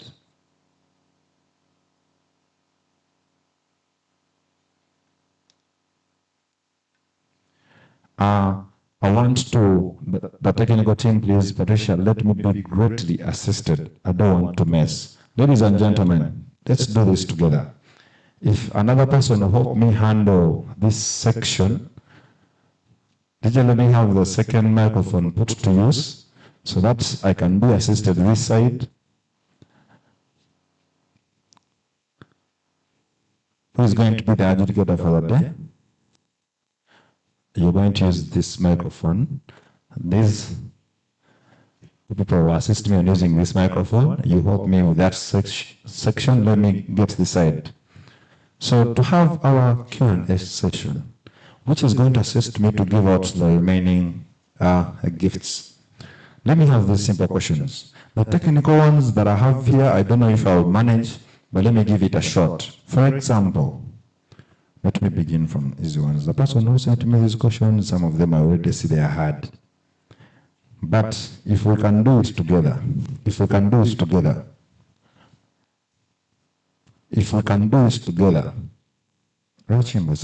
me ask you what they are. Ladies and gentlemen, let's listen carefully. The first question goes, with the automotive industry changing rapidly, what should automotive engineering students do to remain employable after graduation? Right there, it is the first hand. Let me have the second hand, because we want to contrast only two hands. The second hand will be here, and then the gentleman in front will help me get the best. Answer. We have that jotted.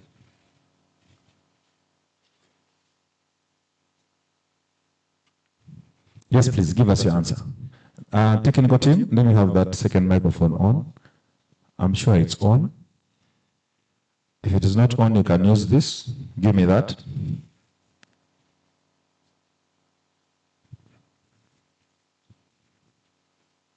Good afternoon to you all. I'm Semangere Keith Aaron from the Department of Mechanical and Engineering, offering mechanical engineering here too. So about the automotive engineers, I would advise them, one would be, from our discussion earlier, we were learning about the automated vehicles and the involvement of AI in the automotive world majorly. So I would advise them to go an extra mile and learn how these different AI tools can be used in the automotive technology world, other than sticking to the old versions of what we have here. Thank you. Thank you so much. Let's clap for him, and then let's have the second answer so that we can contrast, and then we have the final from the judges. I have just 2 minutes to run this session and give away almost 8 prizes, so make it easy for me. Thank you. Good afternoon, members. My name is Mark Blessing. I'm doing mechanical engineering, year 3. Well, to answer that question, in my point of view, to be relevant in the emerging technologies, especially in the automotive sector, I would encourage my fellow student engineers to pick interest in these emerging trends like AI, robotics, programming, especially to do with these computerized systems, know how they work, know how to handle PLCs. I know we are not taught about some things in class, so it goes an extra mile. As students, if you're interested in these future technologies and you want to be relevant, you have to put in extra effort. Make research. We have these tools to our use. We have AI. We have the internet. It's full of information. So we can teach ourselves some things which are not taught in class, especially to do with this programming and computerized design and everything. Thank you. Thank you so much. Let's have it from Mr. Isaac. What's the final answer? What better answer we could have? Am I audible enough? Both answers are correct, so let's go to the next. Both answers are correct, so the first one takes it. Both take. Both take? Yes. For one question? Yes, please. We shall have it. Let's first keep it and see how it runs. As long as you have to notify me if the first answer is the best, we hold it at that. I humble request we make it Okay, let's proceed to the next, but for this first question, both will get.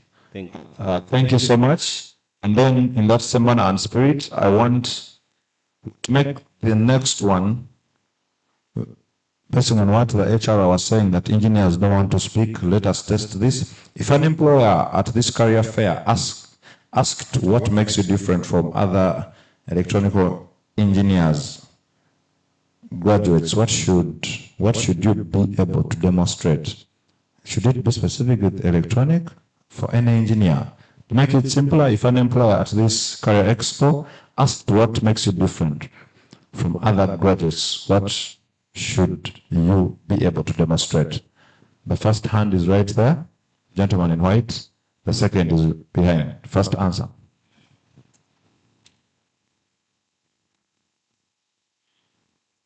Good afternoon, everyone. My name is Rubangangiro Jonathan, Environmental Engineering Year 2.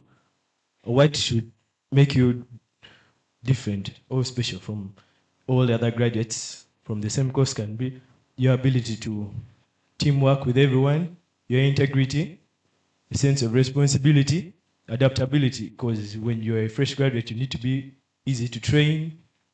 Yeah, and then, yeah, last, I think that. Thank you so much. I don't know I don't know too much English, but you can guide. Yes, the answer is correct. It was just about the soft skills that the VC was talking about, the Dean of Students talked about. So it's correct. Thank you. Thank you so much. Please say your name again so that it can be captured. Your name must be captured so vividly. My name is Jonathan Rubangangeo. Okay, the other one is a botanical name. Yes. Thank you so much, Jonathan. And then I want to hope that we have the name for the person who answered the first and second. And the other last question goes,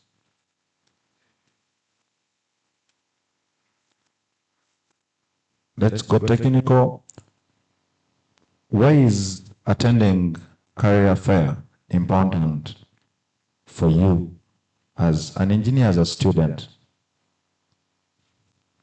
So when you're raising your hand, raise it so straight. Give him the microphone to answer.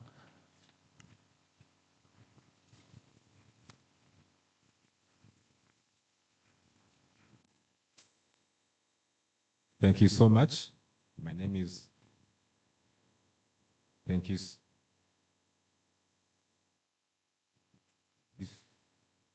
Check. Thank you so much. My name is Owamani Atamba. Why is the Engineering Career Expo important to a student? One, it helps you to understand what the employer is expecting from you as a student. So you go to the employer well knowing what to deliver and what value you are going to add to the company. Thank you so much. Thank you. Yes, the persuade will be guided. Sorry, thank you, MC Selector. He's correct, but today I'm going to be also on the other side. We have a lot of gentlemen. We don't have ladies who are engineers. What's happening?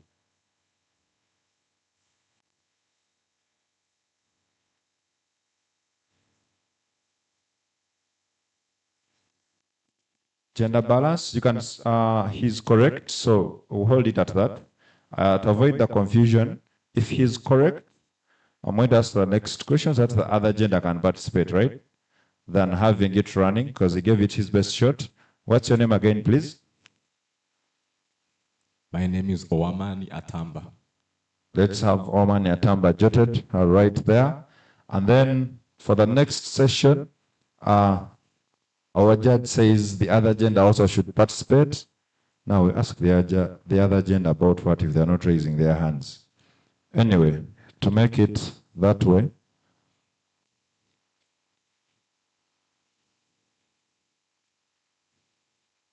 for the other gender, how can environmental health and safety students use today's careers fair to prepare themselves for the world of work?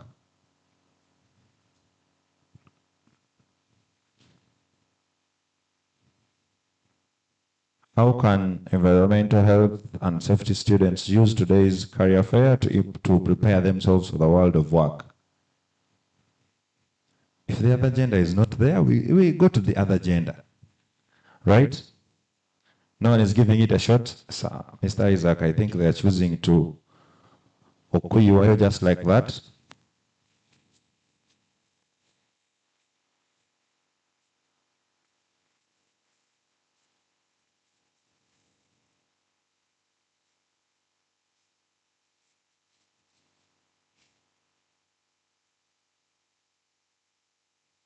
To make this simple for myself, I'm going to request the HR to ask the remaining 3 questions in any format he so wishes. We get the answers, we get the best answer, and then we move forward. Thank you.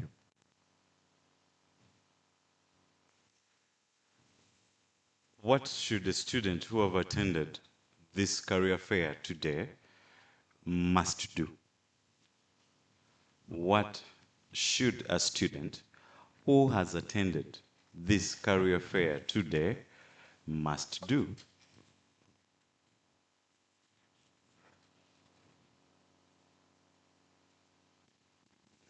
Now the ladies are here, so maybe the question is now.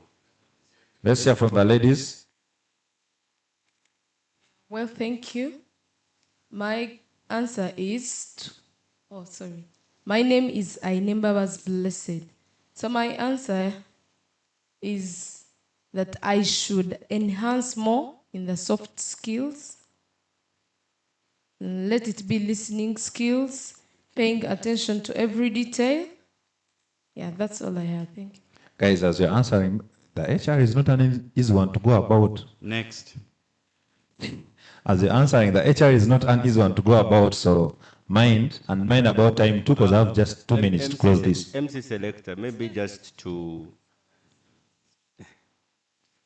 Maybe I'm going to cheat exams, eh? Can I cheat exams? The key word is must. Must. Yeah, thank you very much. My name is Nabasa Joel. And a student who has attended today, personally, I have learned that I should spare time for myself to learn more. Next. From There's class. a lady. The HR is not an easy one. There's a lady behind. Behind? Whose hand has been up. Let's give it maybe the last shot.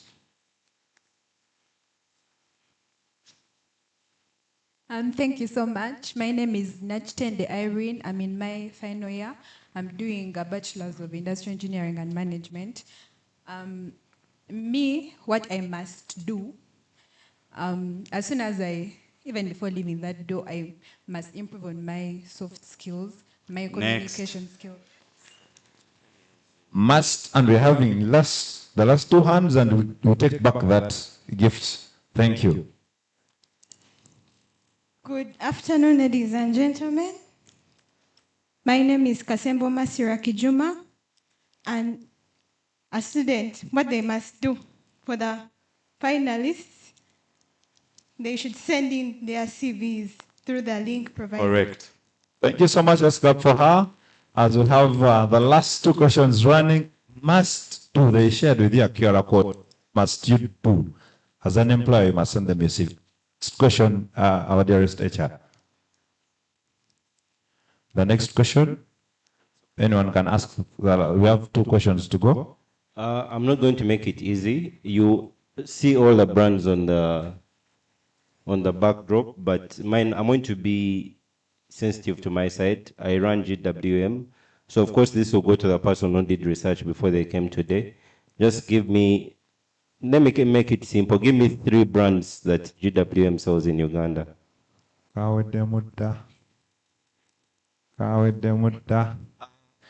one did internship. That one did from there. internship from that one. At least I am very attentive while hosting, so I know that one did internship. Yes, please. There is this gentleman. Yeah.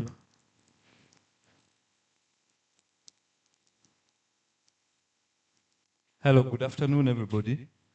My name is Punjo Timothy, and the 3 brands that are under GWM, the 3 models are the Tank 500, Tank 300, and the P-Series pickups. Next, oh. Yes, he's correct. He's correct. Your name once again, please.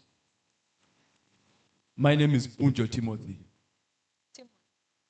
I am going to humbly request that for the last question, we have it either from the... I have 1 question. Head. 1 question. Maybe it may not require. I would request the Dean or the HOD to have the question. The Dean or HOD to have a question. And then we see if it is technical, we shall be the happiest.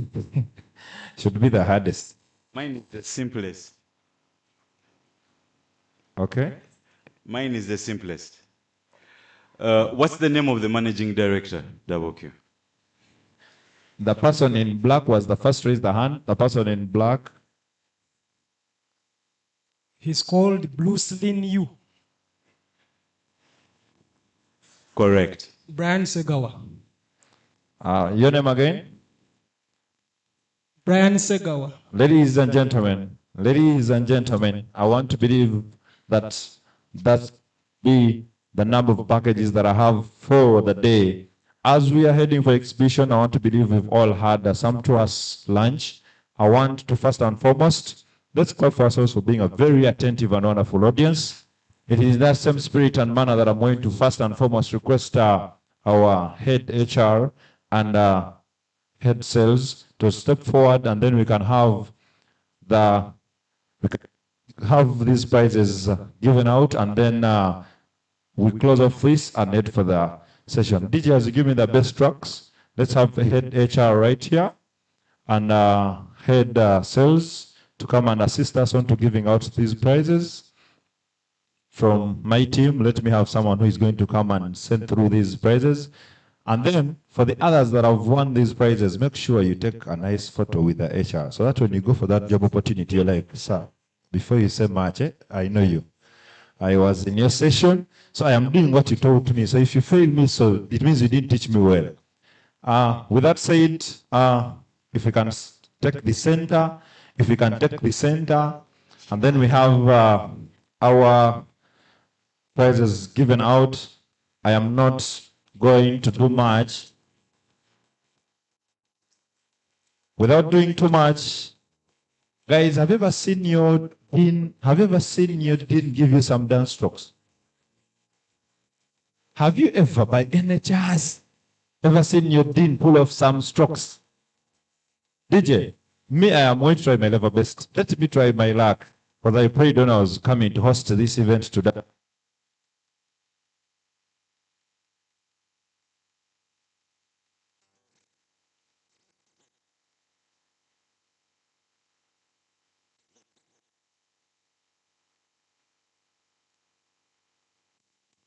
Thank you. Well, when I was coming to host this event, the first thing I do is to pray. So I prayed and I'm like, at least give me the best of this event. And the best I can get is for the DJ to give us the best track so that I see how I can lead our dearest dean with some simple moves, come to pick his present for the day. The technical team, please. Give me the best track. I take my dean to see how he can give us some moves as he comes for his present. His prize for the day.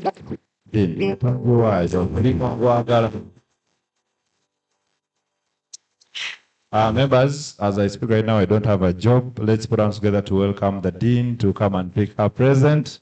Let's put hands together to welcome the dean to come and lower the music.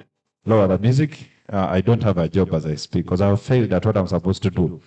Dean, please, this hand clap is to welcome you to receive your present from KyU team that they are prepared for you. Thank you so much. He has sacrificed the whole day to be with us, regardless of his busy schedule as a professor. Once again, let's put hands together to appreciate Dean. Let's have a better photo moment because now these things, I'm a marketing student, so these things I mind so much about them. Yes, thank you so much.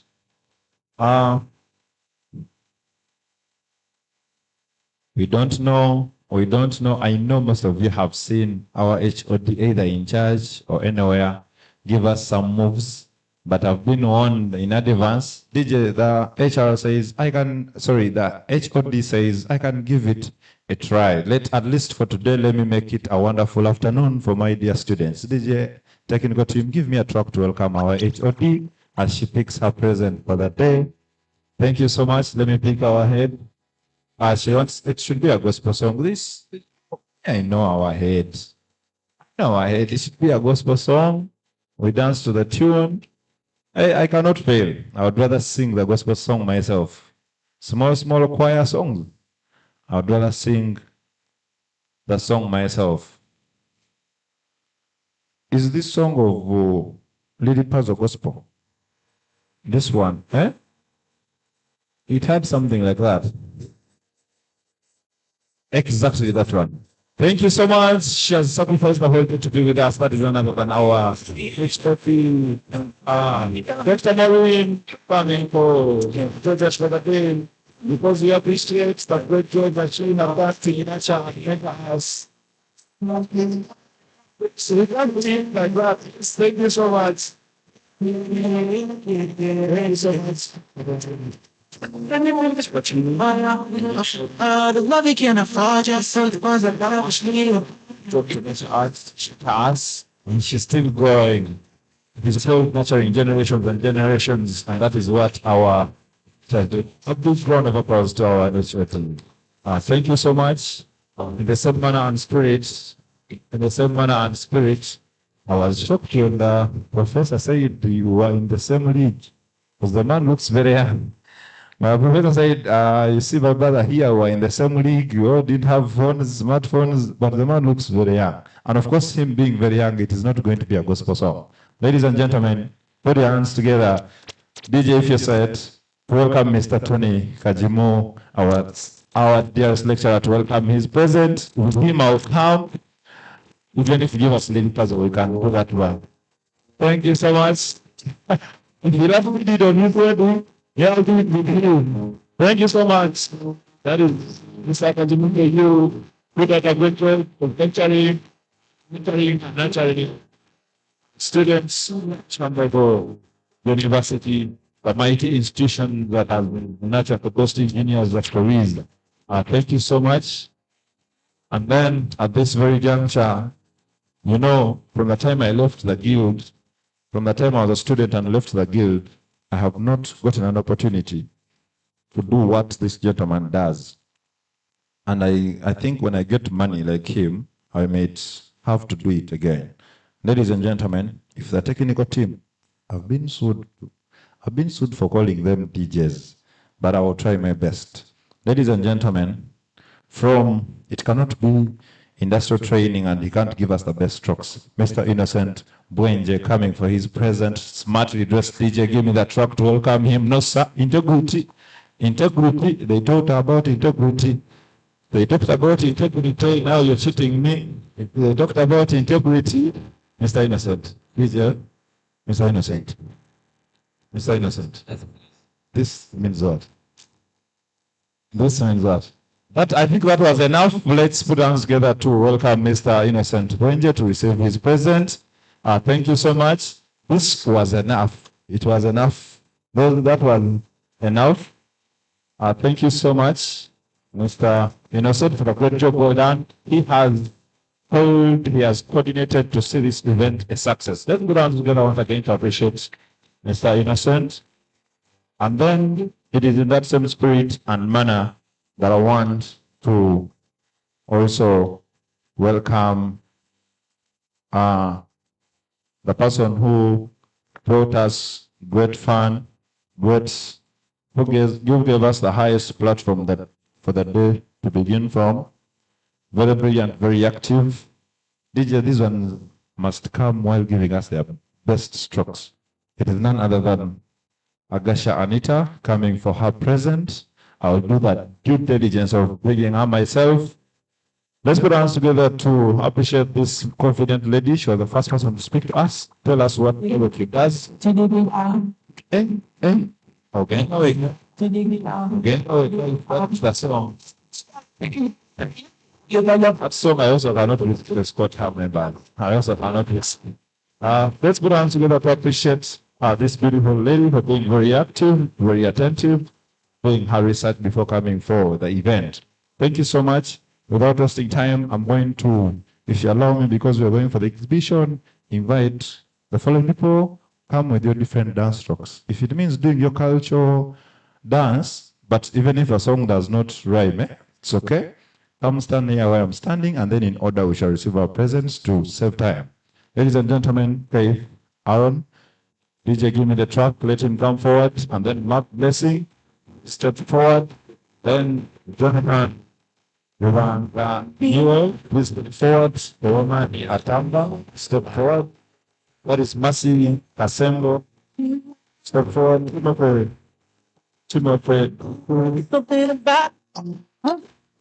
What is Timothy? Then take our plan. Please step forward and receive second photo moments. Give the man space. Right here and receive your present. Let's put our hands together to appreciate this as a big active, paying attention. Yes, it is always nice enjoying the moment. Important for you to enjoy the moment. And of course, I want to inform you that it is the heaviest gift that you've ever gotten from any company. What comes in that package is too big. Thank you so much. Let's all enjoy the photo moment.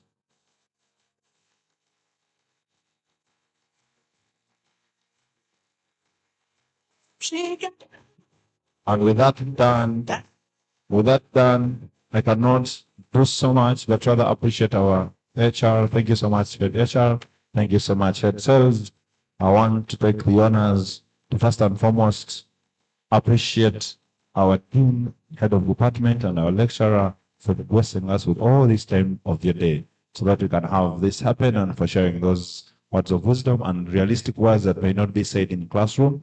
I want to appreciate Double Q for choosing us, Kyambogo, to be part of the universities that we have to visit and share knowledge. It is in the same manner and spirit that I request that we first of all put hands together to appreciate our lecturers, dean, head, and members of management. And in his absentia, I expect the loudest round of applause, the VC, for coming to grace this event, for giving us all the much time that he gave us, for taking time to know what exactly WQ does.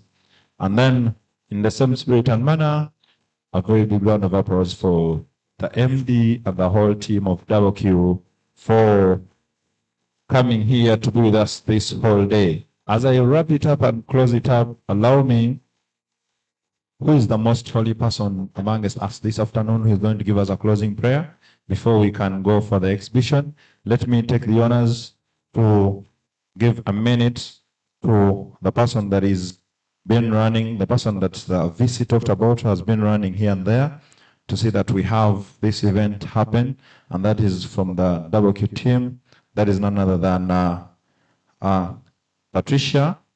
That is, she's in charge of talent and acquisition, to come and give a word in a minute to management, and then we can wrap this off. I will not make my boss give you any strokes. That is for next time. Thank you so much. Just a minute, and then we have a closing prayer. Go to the exhibition to ask all our questions. Thank you. Thank you so much. Good afternoon, ladies and gentlemen. I want to take this opportunity to thank each one of us that is here. First of all, mention that I've been in 2 places with the team at WQ, but you guys amazed me when you kept time. Like, for me, it was a plus. Clap for yourselves. You really kept time. I couldn't believe.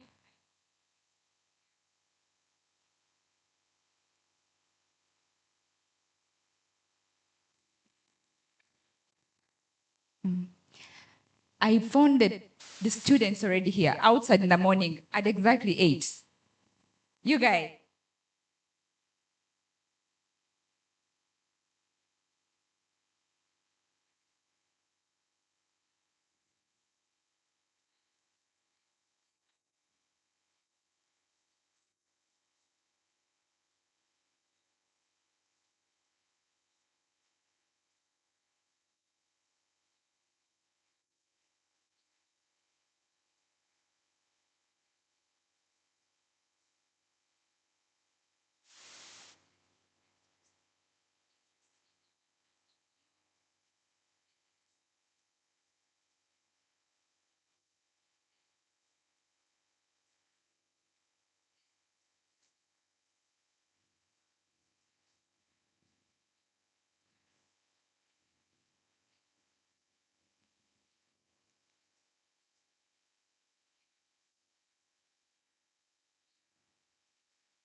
and the rest, accounting, marketing, and the rest. So I wouldn't want to dwell much on that. I just wanted to recognize these courses that have been written here. Please just know, if we didn't talk about you, the mechanical, the industrial, the environmental, automotive, electric, biomedical, and mechatronics, telecommunication engineering, please just know that when our recruitment is influenced by the need. Are we together? If there's a need in a particular department, then we look for talent. Are we together? All right. So I just came here to thank you for turning up in numbers and for waiting up to this moment, being patient with us, being disciplined, and also want to thank so much the management of engineering department. I have worked hand in hand with the dean himself and Dr. herself and Mr. Innocent.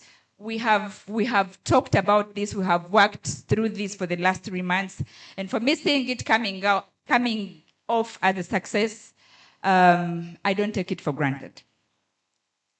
Please give them a round of applause. But also, we wouldn't have made it a success as an individual and this only team if we didn't have the entire Double Q team. They already introduced them here. You saw them. But I also want to thank them so much, especially the head of HR and the entire team that came with me, that worked with me throughout, seeing this day coming to pass, but also most importantly, to be a success. Thank you, Mr. James, for giving me the platform to partner with Kyambogo University. Now, as I wind, you have received the QR code. Please scan it. Fill the information that we need. You can fill that form at your pace. Submit. If you're a finalist, of course, I know you have the program when you send through you call them IT, you call them industrial training. When that time comes, we usually write to formally request for you guys to come. That's why I talked about the 30 that came previously. Yeah, I look forward to receiving your double Q as interns, as employees when that time comes. Thank you. Thank you so much. Have a blessed afternoon. Thank you so much. Let's put our hands together to appreciate Ms. Patricia, who has run up and down to see that this is the success. And it is in that same spirit and manner that I want to request, without wasting any single time, the most holy person amongst us this afternoon to give us a closing prayer, and then we can head for the exhibition. Who could that be? Yes, please. And it's none other than the president. Let's put our hands together to appreciate our president, for trusting himself that at least in this congregation he's the most holy. Please use that microphone and give us the closing prayer. We can rise and have the closing prayer, please. Let's all stand up. Let's all stand up.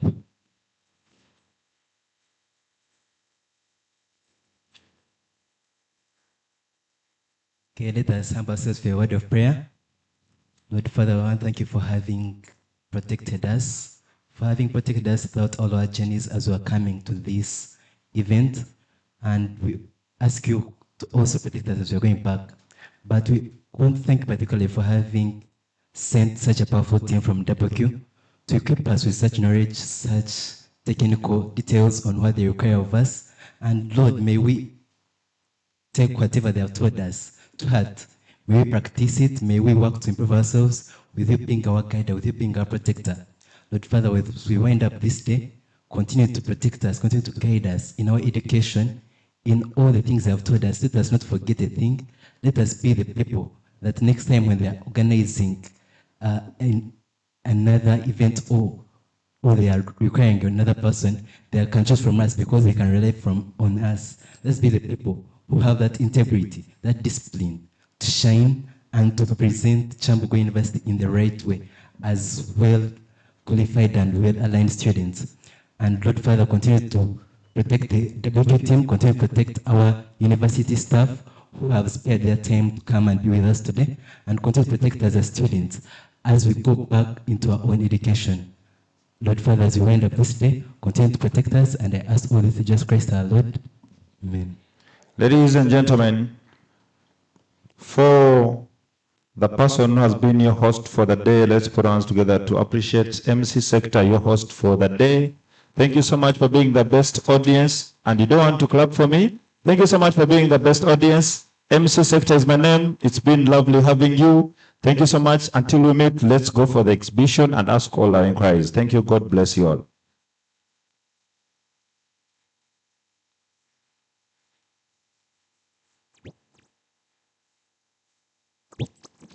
Baby, I miss you so much. I'm dying to come see if I look fuck you. You wanna be up? Yeah, come here, let me fuck you now. Your poo poo tight, me girl, you hold me. That hoodie along like a pups. And you mistake me, skin out your glory. Me want you come fuck me like you own me. We love